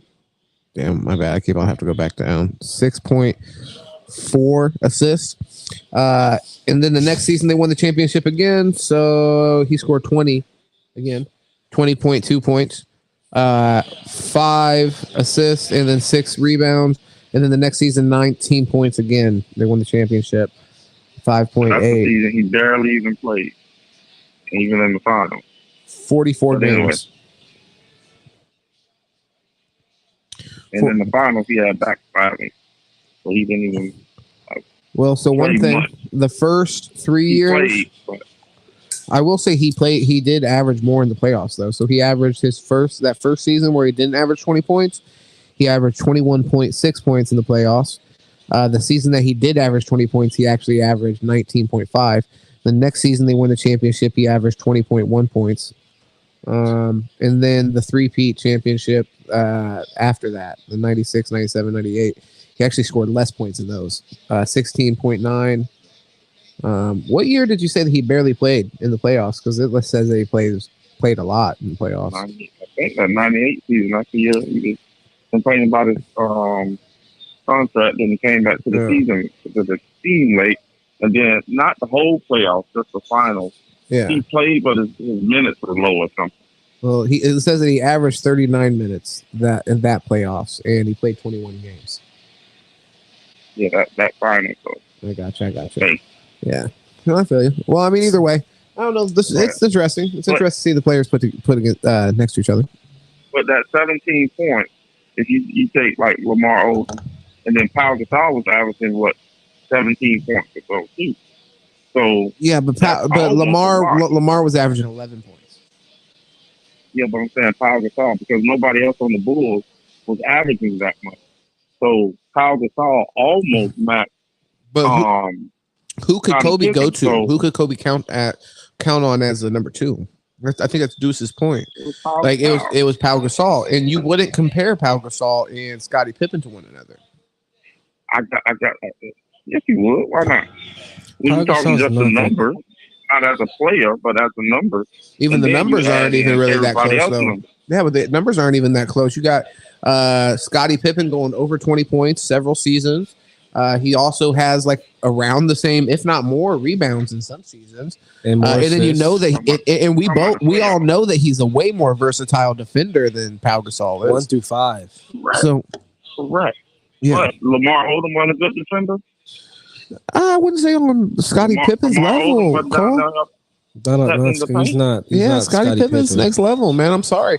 And plus, you're taking two players and comparing them to one. That's the point. Like you just doing that is kind of the point that you're taking Pau Gasol and Lamar just to even try to match Scottie Pippen, which is still, and we're still looking at you like you're kind of crazy to even do that. Yeah, because you're taking two people, blending them into one. Jordan teams had the least offensive help in NBA history. So yes, that's what I'm trying to get but when Jordan's dropping 30 and Scotty's dropping 20, you only need 5, 5, 5, and 5 from everybody else to get over 80, man. You don't need a lot more points. And also, I think Jordan, one thing that I love about the Jordan situation, but I do think that it kind of gets overlooked. I don't know that anybody's ever been put in a situation with players that support them better in what they want to do. So when you say like the offensive help, yeah, they built the team around them great. Yeah, they did. But I'm talking about when you take two players from the Bulls outside of Scottie Pippen, they don't equal Scottie Pippen's output. Or you take Pau Gasol and Lamar Odom, they surpass Scottie Pippen's output. The 72-10 Bulls. Who? The 72-10 Bulls. No, who does? Well, so hold on. When you say that Scottie, who outdoes Scottie Pippen's output? I don't think we agree with that. On any as a committee, you're taking two people to outdo Scottie Pippen, and Pau Gasol wasn't that far off. He was a lot far off. Yeah, I think Pau Gasol had his best years with Kobe Bryant. And you're only looking at his numbers. You're not looking like at the defensive impact. Yeah, like Pau Gasol, bro. You said Pau Gasol didn't have no defensive. Not to the extent of Scottie Pippen, nowhere near. Scottie Pippen, long Pau Gasol, and you got long. So Scottie. Lamar Odom. So hold on. Stop it. So listen, that's how they won the thing. The highest scoring season that he had as a Laker was 18 points per game, and his highest rebounding season was 11 rebounds. Okay. So that's just to say that, and that was it. So just make my point is what I'm saying. Was that the same season? Not that far below Scottie Pippen. Yes, he was, Kent. Yes, he was. Scottie averaged 21 points at his best. 18 points and 3 points less. And Pau Gasol had more rebounds. They actually averaged 22, but they didn't win the championship that year. And listen, Pau Gasol in 11 only played 65 games. His highest, though, most games he played was 82 in 2010. What do you mean? That matters. What are you saying? He's on the Lakers. He's not finishing games. About the playoffs. That's what matters. The playoffs and the championship. Bills, when you if you don't play in games and we don't make the playoffs, that matters. Like, I don't understand how that doesn't matter. If you're the reason why we're not making the playoffs, it does matter so much. If somebody never played one regular season, Scottie Pippen ain't missing games. Played in the playoffs and averaged 25 points. Scottie Pippen ain't missing them games. That's what matters. When if you are losing games because you're not on the floor and because you don't make the playoffs, that matters. I don't understand how that doesn't matter. Like, I don't understand how that doesn't you affect the season. When we're counting on you, when we give you a big part of our budget to come in and and help us make the playoffs, it does not matter. No. Ken, do you understand you have to make the playoffs? You have to make the playoffs. It doesn't matter if you make the. If you get to the playoffs, you didn't play one regular season game. When you get to the playoffs and you average 25 points. So what did the regular season mean? It meant nothing. So you expect Kobe to carry a bunch of bums to the playoffs? That's what you're telling me. You're supposed to be his second guy, and you just expect him to carry just all these role players to the championship. Okay. Like, come on, man. That's what I'm saying. That matters. Let's put it this way. Kawhi Leonard did not play the whole season. His team got to the playoffs. If he would have came back and they won the finals, what would it have mattered? Does Kobe have a team with 3 All-Stars on it, Ken? I'm not talking about Kobe. But that's who we're talking about, and you keep bringing all this other stuff in here. If you want to use it to compare, use it to compare. I want playoff stats. I don't care about the regular season stats. Is what I'm saying. Oh, you want playoff stats? Okay. Playoff stats. Okay. Yeah, but so we even outlined that where Scottie actually played better in the playoffs. Yeah, we already went through that. I'm pretty sure. He did play better. I agree, but he only played better by 2 or 3 points. Oh, you think Powell might be dropping fucking 25? Yeah, you think What? you think Pyle was just hot shit. You think Powell was balling in the fucking playoffs, huh? Yeah, you think Pyle was had Giving them 25 and 16. Yeah. If Pippen is scoring 21, 22 points a game in the playoffs, and Paul Gasol is scoring 18, 19 points in the playoffs. Pyle Gasol for his career is averaging 17, 9, and 3. 4 points difference. Jesus Christ. For his career, he's averaging 17. Let's see. Let's go to playoffs.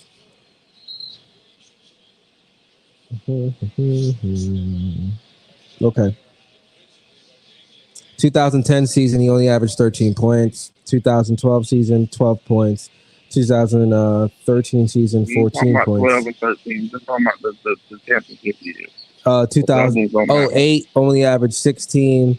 09 averaged 18, and then 10 averaged 19. There you go, 18 and 19. While Pippen's best was 19 and 21 or 20 and 21. Ken, he's a center who's supposed to be dominant and an all-star, all this super. Like, what are we comparing him to? We're comparing him to a top 50 player overall, Ken. Pau Gasol is not that. He's not that guy. I never said that. He's not that So guy. who you comparing him to is what I'm trying to say. Because if you're comparing him to Scottie Pippen, problem. He could have been. There you go. He could have been okay. What's the old boy name? It doesn't matter if he's a top 50 player of all time. There's Trace. Well, I ain't gonna say Trace McGrady, but there's players who've been great for 2 or 3 years. Ron Harper was great for like 2 or 3 years. Yeah. Then he got hurt. Yeah, but the thing is, like, we're comparing them. We're comparing them. We're not comparing them to Tracy McGrady. We're comparing them to Scottie Pippen. That's why it's a ridiculous comparison.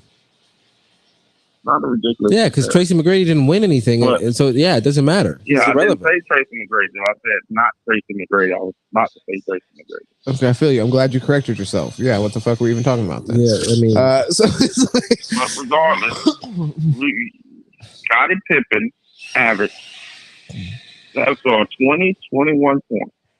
Pau Gasol averaged 17 and 19 points. That's not a big difference. It doesn't matter if he's a top 50 player of all time. But you're taking two stats or whatever, and then you're like building your entire argument based off that, and then removing the fact that, once again, like I said, that Scottie Pippen was like a defensive player of the year candidate, like that level of defensive anchor. Yeah, great. Yeah. And then also we're comparing them, and then we're taking two players to compare to Scottie Pippen, but then we're not even going down the line. Because there was nobody else on the Bulls team in the first three-peat. Okay, let's see. Yeah, so Ron Harper. Because you don't want to talk about Dennis Rodman, obviously. Ron Harper, Dennis Rodman. Well, no, Dennis Rodman's second. I said the first three-peat. Not the second three-peat. So you want to just take a piece of Kobe's career and compare it to Jordan's? Okay. What are you talking about? You don't want to compare the whole career. What are you talking about? That was what we were arguing. I'm talking about the first three-peat. I mean, if that's the case, you got that. Yeah. Was Ron Harper not a part of the first? 08, Ron Harper wasn't there? 08, 09, and 2010. That's what we were talking about. We weren't talking about Kobe's first championship. So I was comparing it because the question, if you remember, isn't John Paxson one of the greatest shooters of all time? Steve Kerr. Steve Kerr played on the second three-peat. What about Paxson? He was okay. What they got to do? Y'all have one of the best shooters of all time. Well, he went on the second. Who said who? What do you mean? Who says who? He's one of the best shooters of all time. So how do we feel? How do we feel about Horace Grant? He's a decent player. He's all right. It's all right. He averaged what, 8 points a game? You said 8 points? This man looks like he's averaging the same amount as fucking Pau Gasol. Let me see here. All right, so not average more than no Pau Gasol. So now he averaged 12.8. He didn't have if Pau Gasol is close to Scottie Pippen, then fucking Horace Grant is close to Pau Gasol. Get the fuck out of here with that. I'm talking about it's just a couple points, kid. Like you said, it's just a couple points. Yeah, what do you mean? And he don't do shit on defense, right? So I said in production. Let's go through all his stats. So yeah, his stats are 12.8 points per game, 2 assists per game, and 8.4 rebounds. Wow. He had 14.2 points per game. He had 2 assists again, and then he had 10 rebounds. He averaged a double-double. And then he had 13. What year is that? 91 to 92. Dude, you want the first 3 years, man. We're going in order. Yeah, I'm giving you the championships. Okay, but before you weren't doing that. So Yes, I was, Cole. You guys shut the fuck up after I'm giving you these numbers right here, Cole. It's hurting a little bit. Because, yeah, look, what the fuck do you mean? Because who am I looking at? Horace Grant was going fucking nuts. He turned around, bro. He had 14 points, and then he had 1.6 blocks per game as well, by the way, that same season. Facts. So he's going nuts. He averaged a double-double. And then the year after that, 13.2 points per game, 2 assists again, and then 9.5 rebounds, almost averaged a double-double again. Also, every year he averaged 1.2 steals per game. He's doing it on both ends. Yeah, no. He didn't average. I mean, come on, stop it. Let's not bring it. Yeah, no, you didn't want to talk about these numbers, Kent. I won't tell nobody else about them. Yeah, I mean, it's all right, Kent. It's okay. Jordan had a great team, but you don't want to admit that. 72-10 Bulls, Kent. 72-10 Bulls. Yeah. We're not talking about the 70. We're not even talking about that 3-peat. I know that team was way better than both teams were great. That's what you fail to realize. Any team that was before super, you're thinking you're just stuck because we're in a super team era right now. Yeah. So you're thinking that a great team has to have 3 stars. What? No, a great team. You know what I'm saying? Like the Mavs team with Dirk. That was a great team. Better than any team Kobe ever been on. I'm not talking about that team. It was about the first 3 because the question was who had the least amount of help. Well, BJ Armstrong also averaged over 10 points during one of those 3-peats. I mean, you're trying to say he didn't have help. He had a great team. I mean, and those guys weren't. You're forgetting Jordan scored. He scored 28. Jordan averaged 28 per game. I mean, like they weren't. Those guys scoring is the wrong stat to compare when you're comparing Jordan teammates because that's not what they were there for. They weren't there to be primary scorers. They were there to fucking score off of him. You play off of him. Yeah, I think that's like it's not. It's a complete different thing. Like you can't just say, "Oh, we're gonna look at their scoring numbers." Yeah, scoring numbers. Well, in them, which some of them do have scoring numbers that aren't that bad, to be honest. Like for somebody to play with like Michael Jordan or whatever, like I mean, and score 15 points, I don't think that's like that bad. And then having Scottie Pippen also getting 20, like yeah, it's not like they're scoring 100-point games back then. The games were like 80 to 70-point games. Yeah, it's a way different game. So what was the? If go look at the scores and then look at the scores of the Lakers. What was the difference? All right, so go look at the scores. You're saying for the Lakers. He has to find one statistic. Isn't it the 3-point error to then the post to the pre? Hold up, but in the beginning of this conversation, I said it was debatable. I didn't. And if y'all remember, you're wiggling out right now. Just off the top of my head, I would lean towards Kobe having the least amount of help. What the hell? What we even talking? Sorry, guys, for having you watch us argue about this for 2 hours because he just walked it all back. He just walked it all the way back. Walked it back. Ran from the smoke. You saw the smoke coming out of the chimney and ran from it.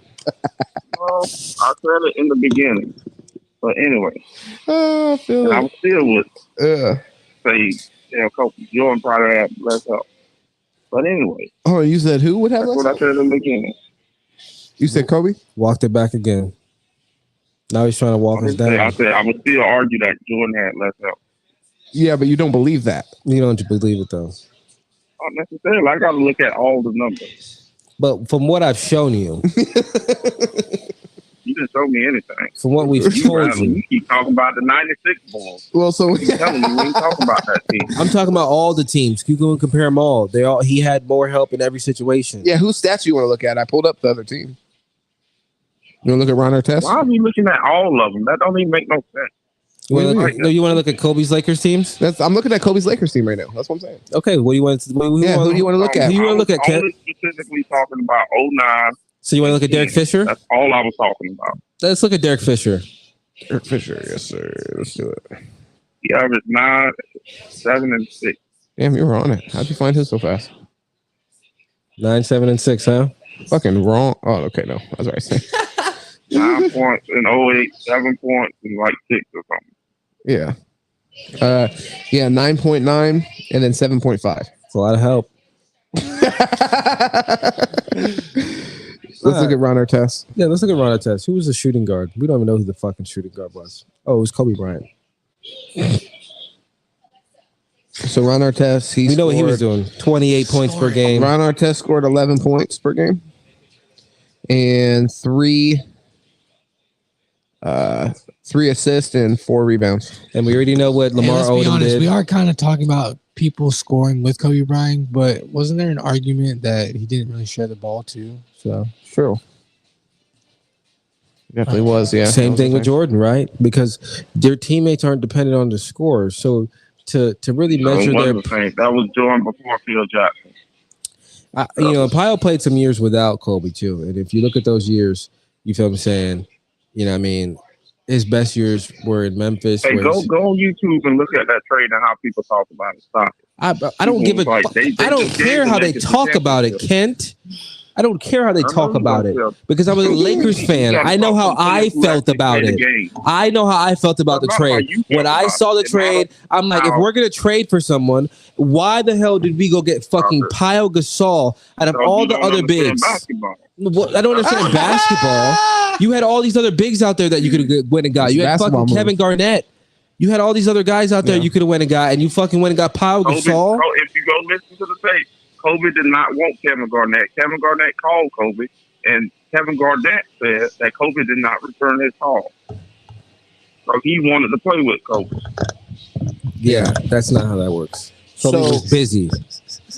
I listened to it on the podcast. So Pau Gasol, before he went to the Lakers, he scored 18 points per game, 8 rebounds, and 1.4 blocks. Now, the year before that was probably his best year, where he scored 20.8 points, 2 blocks a game, 9.8 rebounds. So yeah, he never scored over 20 points again, though. Closing out. And I'm wondering who was the best big man in the league at that time. Was Dwight Howard in the league? Yeah. Yeah, Dwight Howard in the league. Yeah, Dwight was Yao Ming in the league? You had Tim Duncan. No, Yao Ming was out the league or almost out the league. You guys think this game means Zach Randolph at this point? I don't know. And then we see what saying. Dwight Howard did once he left Orlando. Yeah, I don't know. He went to bad situations. Him and Kobe weren't a good fit. He wanted to play around and finger fuck. We weren't about that. We were about winning fucking championships. Get your finger out of your ass, Dwight. DeWitt. Yeah. I mean, who's your least favorite Laker of all time as a fan? Luau Deng? My least favorite Laker of all time. Oh, can I pick anybody? Yeah, Luau Deng. No, my least favorite? Yeah.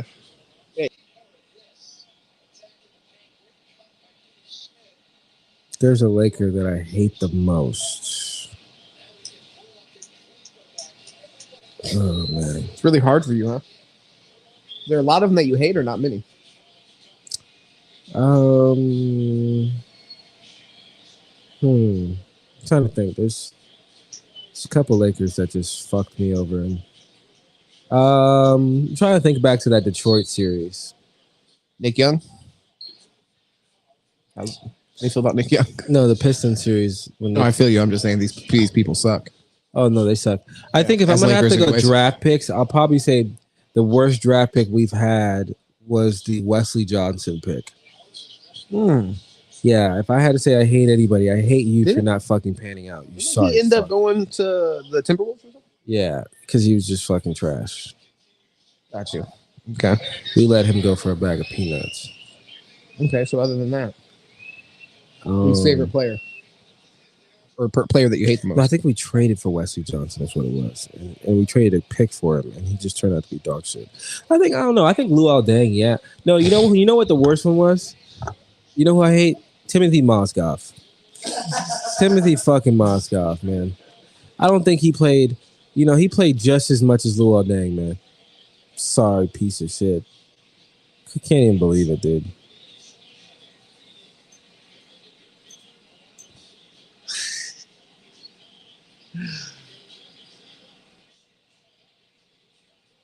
That's crazy. They can't buy a bucket. Oh, shit. He just ran him over.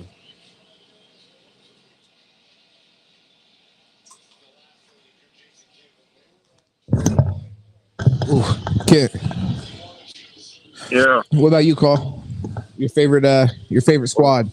Who's the player that you hate most off of him? We don't even have a basketball team, do you? No, I don't have a team, but if you talk about my Bulls team, yeah.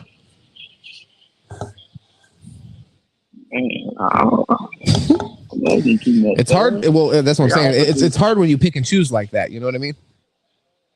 Yeah. When you try to do the two-step. Yeah, when you fucking cherry pick who you root for. You try to do the shuck and jive. Yeah, but when I started watching Warriors and liking them, they didn't have more than nothing in 2014.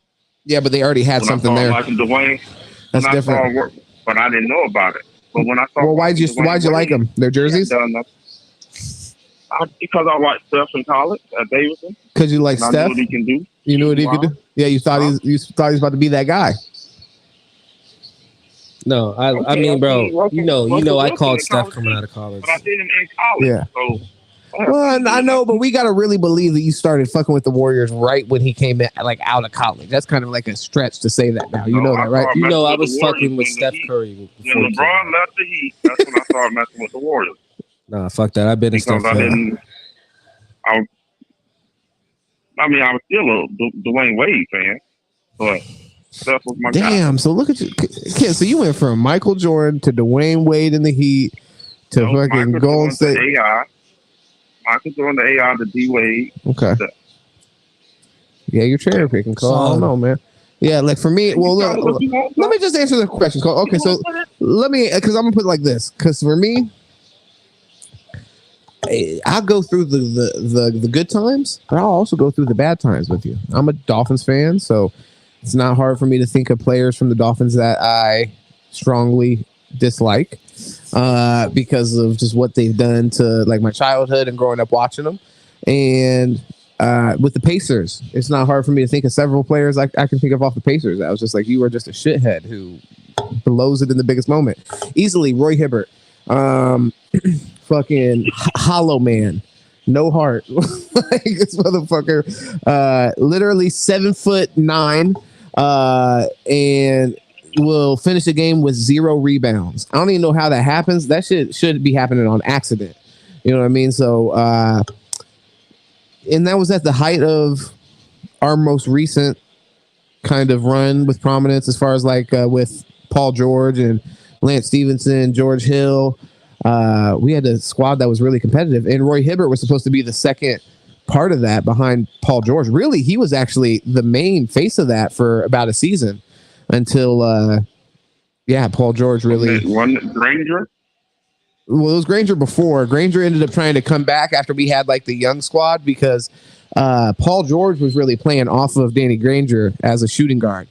And after Danny Granger went down, they moved Paul George to small forward. And he did his thing and all that, and it really was clicking with Roy Hibbert and people they had at the time. And then Danny Granger tried to come back after injury and kind of find his way, but they ended up trading him pretty quickly to the Clippers, I believe. So yeah, either way. But yeah, Roy Hibbert, man. I mean, and just from that's a little bit different than the Dolphins. I can think of a lot of players that I just sat through with the Dolphins that it was just all shitty. Roy Hibbert, there it is. Did you seriously just come back to life in the conversation? Yeah, that's mine too. Roy Hibbert. He came to the Lakers and fucking finessed a big bag. Fuck. Oh, okay. Hey, when you guys signed so that actually fucked we're up low deal, key. you traded him to the Lakers. We're low key, like kind of like on the. Yeah, that's crazy that we got the same player. Roy Hibbert's out here fucking just breaking hearts, bro, literally, he made like so fucking much shit money. Up. Yeah, just being 7 foot. Yeah, dunking basketballs and flipping the ball. Yeah. No, but It like was Rudy Gobert. But there were seasons though where he was producing, honestly. And when he was playing against that Miami team, he was one of the big reasons we were competitive because they didn't really have an answer for him for like a season or so. But something happened with him just mentally that fucking broke him. Came to the Lakers. No, it was before that. Before I don't know why y'all even took him. Now I'm thinking about it. We broke his back. He was no. He was a broken man. No, because before that, do you remember? No, he was bad for you guys. Well, no, I think you missed the conversation we had already had. But like when he left, there were in the playoffs, bro, where he had like 0 rebounds. No, I know. And then we picked him up off your hands. After that, yeah. Because y'all signed him to that fucked up deal. We took him off your hands. Larry Bird finessed the fuck out of Mixed Cup check. Yeah. And we took him, and that Lakers media just, they do what they do. I'm sure they broke him after that, but he was already when y'all got him, he was pretty fucking broken. No, we finished his career off. I want to see what his playoffs at, because we beat the Hawks one year based off just David West, by the way. And PG. This might be actually after he left, maybe, because we still were in the kind of thing. I don't know. Either way, yeah. I mean, PG, was always balling while he was there. Who was the fuck? I was just looking up. Make him dance, Lance. Roy Hibbert. Yeah, fucking cunt. I don't know. Yeah, Roy Hibbert was definitely trash. I would say Adam Morrison, but I like the guy too much. No, he's still. Is he playing? No, he got hurt. He never really played because he got hurt. No, I'm talking about Roy Hibbert. Maybe in Europe. Oh no, he's what the fuck? Yeah. So he plays for. He's a coach for the 76ers. He's in player development. I don't know what he's teaching. What the fuck? How to regress? I don't know shit. He should be far away from Joel Embiid. He came into the league good and then fucking just left piss poor. If he ever disrespects Joel Embiid, I'm sure Joel Embiid throws a ball in his hand. He says, "Fucking D up, pussy." I would. I'd be like, yes, earn your fucking respect. So let me see here. His best season. Yeah, his best season, he was 12.8 points, 8.8 rebounds. I mean, good, but how the fuck did he get max deals out of franchises? Because he had almost 3 blocks a game. It's like Rudy Gobert. It's like if you can block a shot, you get $200 million. Was weak at that time. The fuck? You're also, 7 foot. You can move your feet a little bit and block a shot. $200 million. Bro, his last year in the playoffs with even Shaq said it. He said these dudes don't deserve that money. His last year in the playoffs with the Pacers, he scored 9.3 points per game and 5.5 rebounds is what he averaged for the whole playoffs. The year before that, 17 points per game, 9.9 rebounds. Well, either you give the money to the players or the billionaires get to keep all their money. So I say give it to the players. And every year, the doggone salary cap goes up because like these TV deals about to be up. I think next year or the year after. It's about to go to $25 billion. My problem is with that though is that I don't give a damn if they can. I mean, the problem is Rudy Gobert should not make that money. He just shouldn't have it. Like he does the for what? His production for what? He's at how much? All right. And this is the parody in the NBA right here, because you'll have guys that they say don't deserve fucking max contracts because they don't make an All-Star game. Oof. But then you'll have shit like this, to where you have Rudy Gobert has never had over 15 points in the season. This is his best season so far. He's averaging 15 and 14. How many blocks? Plus 14 rebounds is great. Yeah. Well, I'm gonna agree that I don't think these players. Some players deserve that money, but never played 82 games except for his second season. Pay a person. Are you watching this right now, though? The Warriors are making a comeback. Quiet as kept. This shit's like 13 points away. Like Dallas hasn't scored in the last 6 minutes. They ain't coming back, bro. There's 4 minutes left. Yeah, I hope they come back. If they come back, that's sick. Yeah, Luka, don't choke to the backups. That'll be bad. If they bounce you with the backups. Did he just dunk that? No, I don't think he. Did he bang that shit? I don't think so. Oh, the young bull tried to bang that shit. See, and that's why I don't like when he cocks it back. Because when you cock it back, you give him time to block it. See the cock back? See? You just go up and bang it. They don't get you. The cock back is where he got you. You bang it, he doesn't get you. Yeah, but he did get the foul, so I mean that should be 3. Crazy though. That's dangerous. Yeah. Very dangerous. 3 minutes and 54 seconds left in the fourth quarter. Rudy Gobert doesn't play over. He's never played over 34 minutes. Damn. He's playing the least minutes in his career this year. 30. Too much of a liability. He's always averaged 1 turnover. He's averaged 2 blocks. Not even averaging 3 blocks, which he averages maybe 1 assist, 2 assists best in his career. I mean, 14, 13. I mean, he's had the best rebounding seasons of his career this year. For the last 2 years.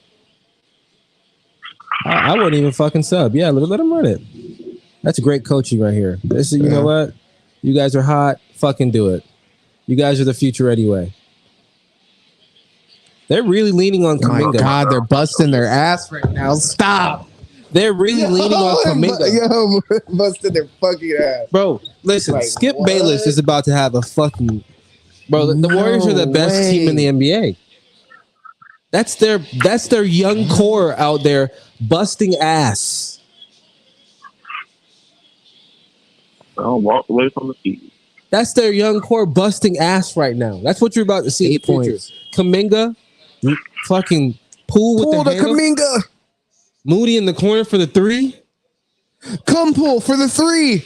And then you're going to see James Wiseman down low banging on motherfuckers. Yeah, I feel that. And old man Loon. old man Loon playing the power forward.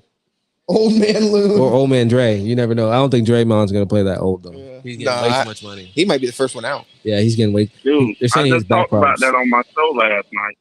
And I said the Warriors have been rebuilding without rebuilding. I think they through definitely. these 2 years, Yeah.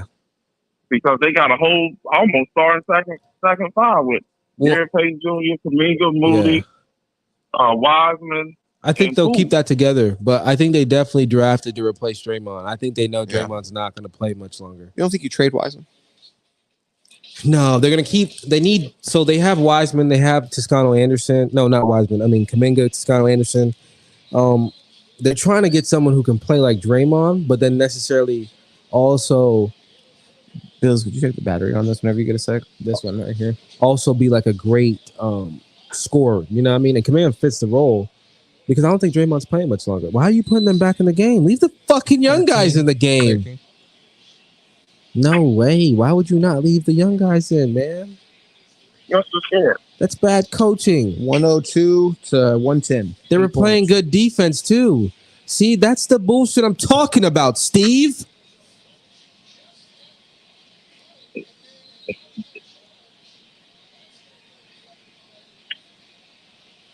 You fucked up the whole rhythm. You did. See, Boston did the same fucking shit with Jason Tatum. Like you don't have you made the comeback without them. Let them fucking play. Yeah, but sometimes I get the starters back in the finish. No, Ken, stop it, man. You got fucking 3 minutes. If the game, listen, They were hot. they were feeling fucking rolling. Yeah. And the one thing I will say is, like with those guys, I'm sure it felt like an opportunity that would be rare for them. You know what I mean? So Right. where for the Warrior starters, this is a game 4 that honestly they could afford to lose. For those guys, they're like, yo, this is an opportunity for us to really like make a Put our stamp on that stamp shit. on it. We send Luka home with like a fucking 20-point comeback. I agree with Deuce. Like, there's everything around that bullshit. moment. I think you got to ride the momentum out. I don't even think call time. Well, I don't know if they did call time. Maybe the Mavs did. I don't know. I'm telling them, young guys, don't even sit down. Don't even get fucking water. Stay in the moment. I need you to have that thirst. Yeah, have that fucking hunger. When you're ready to come out, you're getting. I'll put the starters in. There you go. But, but right now, you guys are gonna starve. I need junkyard dogs on the floor right now, Yeah, I can see that for sure. bro. That's what you had the better. The problem. See, here's the problem, and I've said this to you before.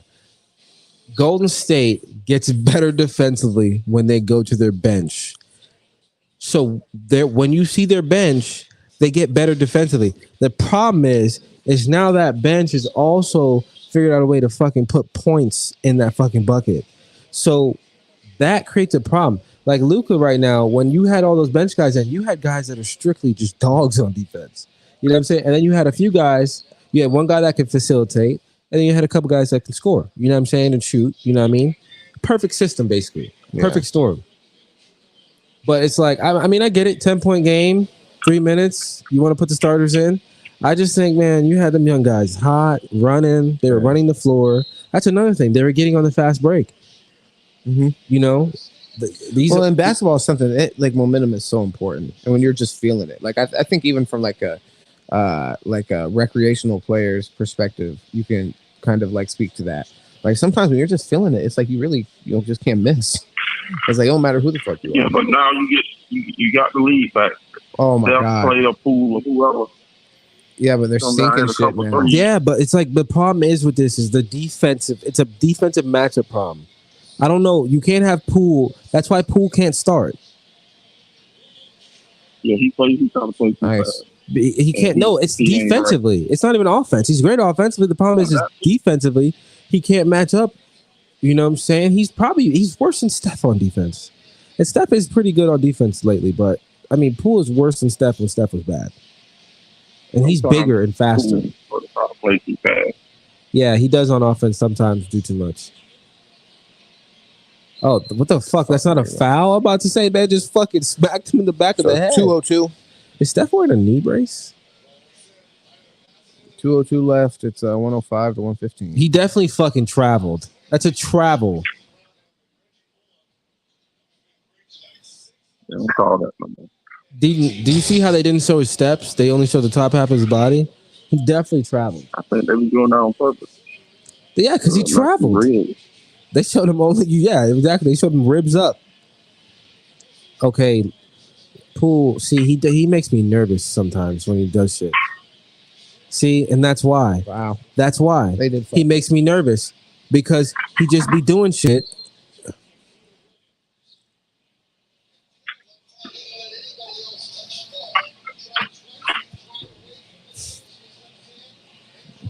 Pass the ball, man. Fuck, bro. It's like, goddamn.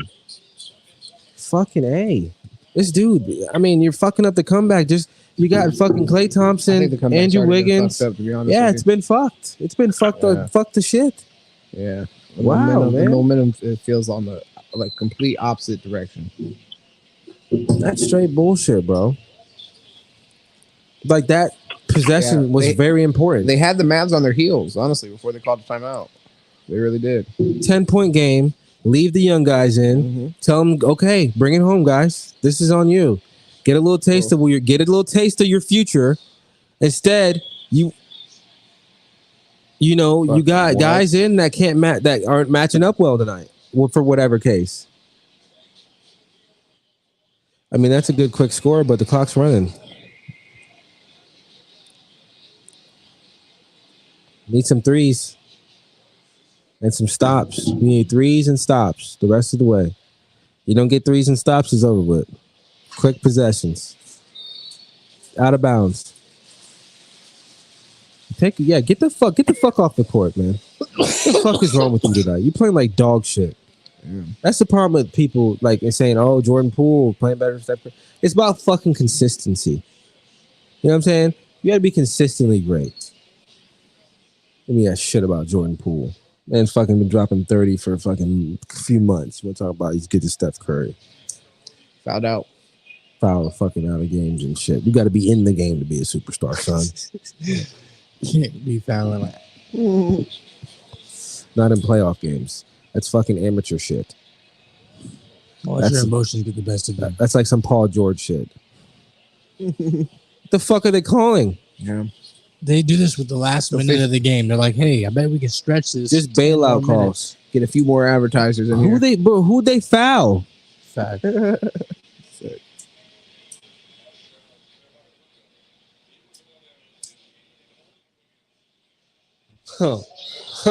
So this is gonna go to another game. 14 rebounds. 10 for 26. Holy shit! Oh.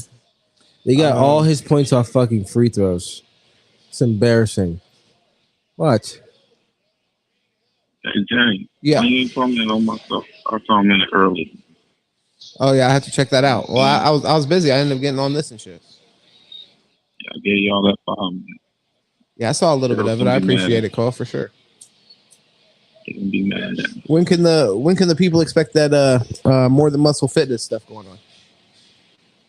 Man, I gotta get it going, man. Yeah. No, I feel that. Really do you now? Yeah.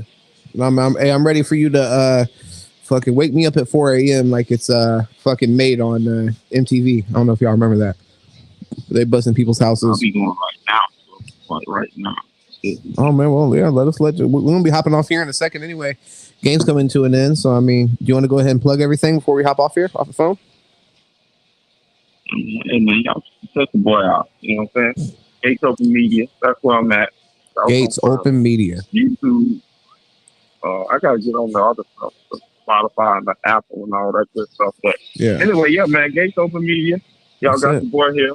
It's the one. We're bringing that fire, and we bringing more and more content. Yes, sir. Coming.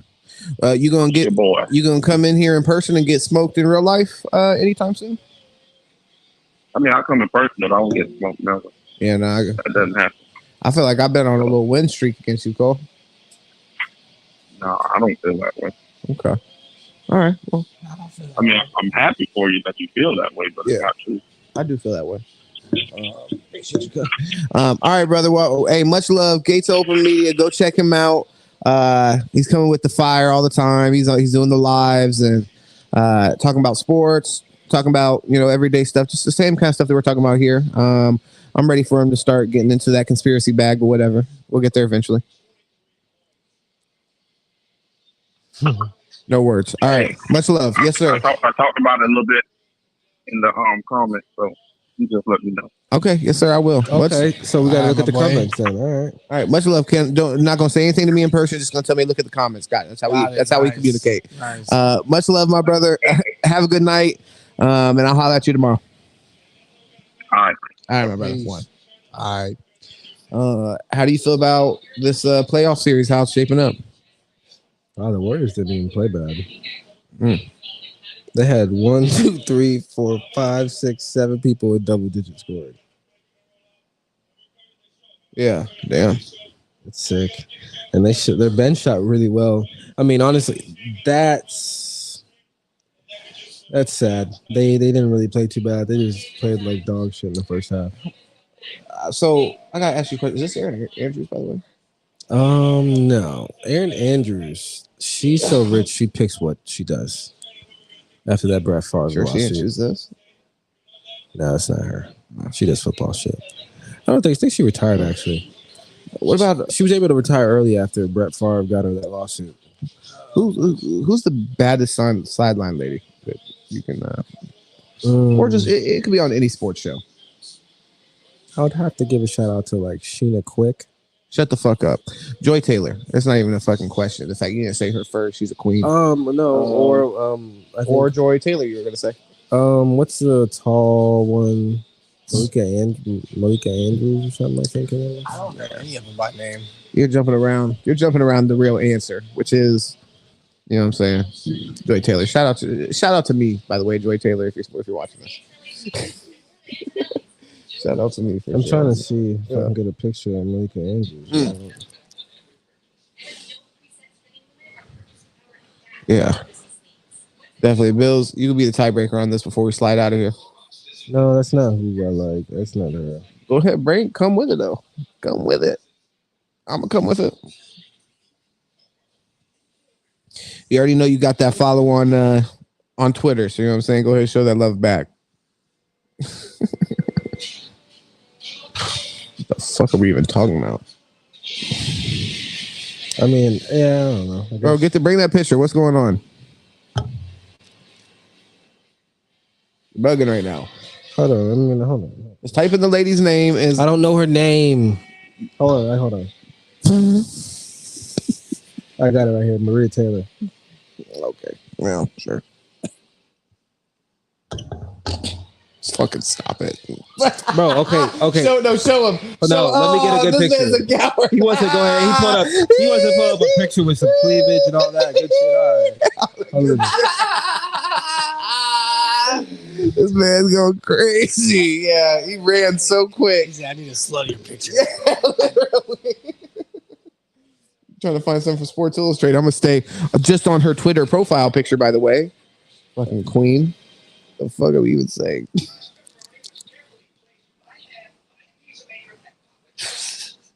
Man's trying to find her on vacation and shit. That's her. Check my baby. She athlete. Check my baby out, bro. Come on. She athlete. She's tall. Keep it real, Bills. Come on. Go ahead. Let's put everybody to bed tonight. Look how tall she is. Bro. Dog, she's a giant. I mean, she was kind of looking bad in the natural form. I mean, she's looking bad too. They're both bad. Beautiful women. Beautiful women who deserve to be respected and, in this case, admired. You feel them? That's really what it is. Well, yeah. All right, Bills. You're not gonna give your answer. You're not gonna give your answer. We're just gonna give our answers, and you see our preference or whatever. But it's all right. Bills don't want to settle it. Rachel Nichols is the answer. Leave it in the comments. Rachel Nichols. Come on. Who's Jalen Rose's ex-wife? She's bad. Yeah, she's bad. Yeah, bro. What are you talking about, man? This is a little Sunday fun day pick. Not even anything crazy.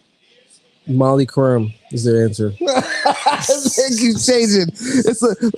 Joy Taylor's over here going through the Mortal Kombat fucking gauntlet of baddies on TV. Nah, Marie and Taylor knocking them down one by one.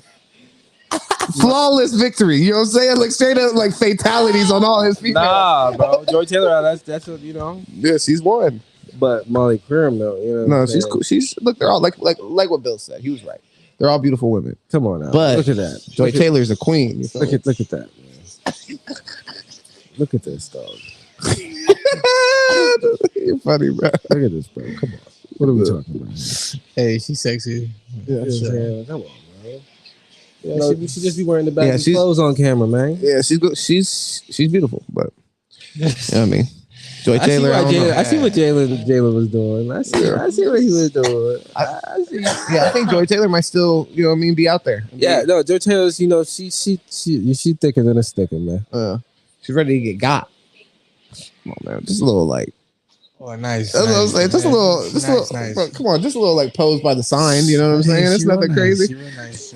You know, hey, this is how you end a live stream for a basketball game, man. If y'all were wondering, this man's gonna go nuts for the next 30 minutes. Yeah, just saying, man. You know what I mean? Like, come on, man. You know what I'm saying? But no, all right. I think it'd be a while. They do a great job of that, you know, on their jobs, talking sports. Exactly. I think they're both intelligent women. If they wanted to double date, you know what I mean? Holler at your boys. Holler at your boys. We're out here. And you know what I mean? Go ahead and bring Rachel Nichols for our boy Bills over here. Yeah, man, bring it third. He loves redheads. Fuck it. And he does not care about your personal views. Fuck it. If you don't like black people, perfect. Wait a minute. Wait a minute. I don't fuck with that. Yeah, the Bills, we don't got to talk about it. No, he loves that. No, oh my God. Y'all got anything else you want to talk about before we get up out of here? Hell, Bills loves black people. Got a black uncle. For sure. Yep. Yeah. One of those uncles that you just call uncle, you know, obviously. He's like, what's up? He's like, what's up, nigga? Switch. What up, Nev? All right. Well, look, guys, appreciate y'all for tuning in tonight for the live stream for the Golden State Warriors versus the Dallas Mavericks. You might catch us again this week doing another one of these. Who knows? Because we got the Heat game. I'd love to do one. We were thinking that was more competitive, but that is more competitive. But this surprised us in the last 4 minutes. Mm-hmm. Yeah, I can't believe they didn't fucking keep the young guys in. Yeah, that was such a bad coaching move right there. Yeah. And I thought Steve Kerr was better than the dude from the Boston, the Udoka coach. Yeah. But if Steve Kerr is going to put moves like that, then I'll go ahead and say, maybe that Boston Golden State series is closer than I thought. Because there's no way you're down they were down 30 points. Something crazy, yeah. They were going to bring it within 10, and then you sub out the players that brought you all the way back. No, you call the timeout. And while they were hot, they were still hitting. It's not like they went cold for a second. You're like, all right, fuck it, pull the plug. Do you think if this team would have actually came back and they kept him in, how do you think the talk would have been tomorrow for this? I think it would have been. We're going to the finals. Yeah, I don't think anybody would have felt weird or anything like that. If anything, people probably would have thought, okay, this may have even been the case. The starters didn't have their heart in the game. Yeah, that is ideal basketball. When your starters are having a rough night, being able to rely on your bench to carry you through it. Sure, well, sort of. But I think if anything, the conversation would be like, holy fuck, Like the Golden State Warriors, like literally nobody's going to be able to fuck with them. Like look what their bench just did last night. Their bench just just beat Lucas. So I don't think it would even be a negative. That my point is, I think it'd only be positives on the team, and I don't think it'd be like, oh shit, like is Jordan Poole actually better than Steph Curry? I mean, maybe some of these bullshit ass like shows on TV that have to talk every single day for 3 hours would talk about some bullshit like that, but nobody on that show even believes it. So I think Deuce is right as far as like the conversation, and when we do our podcast tomorrow, I'm sure we'll have this conversation, but the real conversation will be that should they have pulled the players, and was that a strategic mishap? And I agree. I don't see any reason to pull them, like unless you think they were gassed. But in that moment, nah, this is championship basketball. Let's. Like, I mean, we got 4 minutes. Fucking win. That's what you were grooming these kids for. Why would you take them out of that moment as a coach if these are going to be my next guys? Yeah. If I great learning experience, even if they lost, that's a good point. Yeah, let them lose it. Yeah, lost let them lose it. At that point, you gave up anyway. Yeah. You fucking put all your subs in. You gave up anyway. Instead, all you did was show like maybe that you don't have faith in them, which is wild. Because why would you not? To put your starters in, for your starters to have like 3 or 4 turnovers and let fucking Luka go back to scoring points, shitting on them. Yeah, the young guys were locking up better. They went in their playbooks and they looked and they read their playbooks better. Obviously, like they did their scouting homework. Yeah. They're guarding them better. They were locking them up. They were having turnovers. You don't sit there and come out back from 30 points with the team still scoring. I feel you. You ate up a 20-point deficit. That the secondary is more used to actually playing as more of a unit. Yeah, that could be. Yeah, that could be. Or like what you're saying, it could just be as simple as they just matched up better. Literally, like they got out on the fast break. They locked up. They got out on the fast break and they attacked the rim. They didn't settle for fucking 3-pointers. You know what I'm saying? And they ate the lead up slowly. Yeah. It took them 6 minutes to do it, but they ate the lead up. You know what I'm saying? 1:30 seconds left, and then you're taking out. You know what I'm saying? It wasn't even 1:30. It was like 2 minutes and 30 seconds left. More, and then you're no, it was like more. I think 3 minutes. Yeah, it was like 3 minutes. They took all the starters out. At the pace they were on, they could have like honestly had that game tied in a minute and a half in half that time. Right. Yeah. So, like, you know what I'm saying? Jordan Poole's driving. They were hitting back-to-back threes at the end. Like, it was like... The 2 rookies are sitting in the corner just draining shit. It's like the rookies are out there in the corners just shooting practice. Literally, yeah. Hands in their face, doesn't matter. Knocking it down. No, it's great to see. I wish we would have got to see that, Look at this shit, dude. Like, come in the corner, bang them, knock it down. Timeout. You put the fucking starters in, game goes to shit. Yeah. And I didn't even realize it was an 8-point game. Oh, wow. Yeah. I remember saying that. You're right. It was an 8-point game. Yeah, it's under 10. Yeah. That's bullshit. That's straight up just...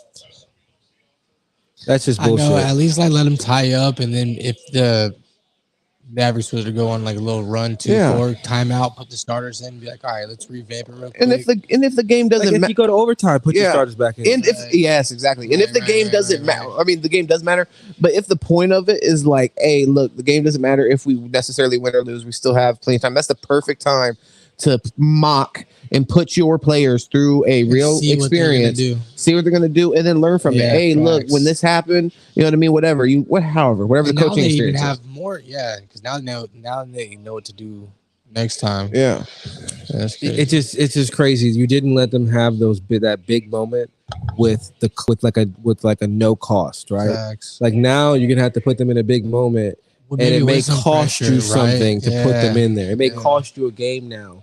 Instead of just having them have this moment, you already gave up on the game. Yeah. Fuck it. Who cares? Let them play it. Win or lose. Right. If you win, it's a crazy valuable experience. And then if you lose, it's also still amazing. Like, if really anything, valuable. I'm only going to put in maybe Klay Thompson because he's the one that's going to go in, play defense, and then he's just going to, he's going to play. He's going to fit into what they're doing.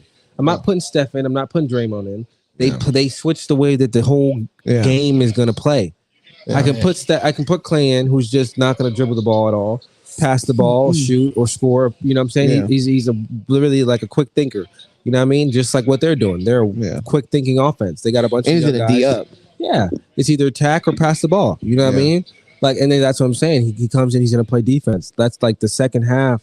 That second unit, they literally locked up fucking that Mavs team at a point. They literally ate up 20 points. And I'm like, well, 22 points. No, that's a great point. Like what you said, you don't fucking erase the deficit by only scoring. You know what I mean? You had to play some defense.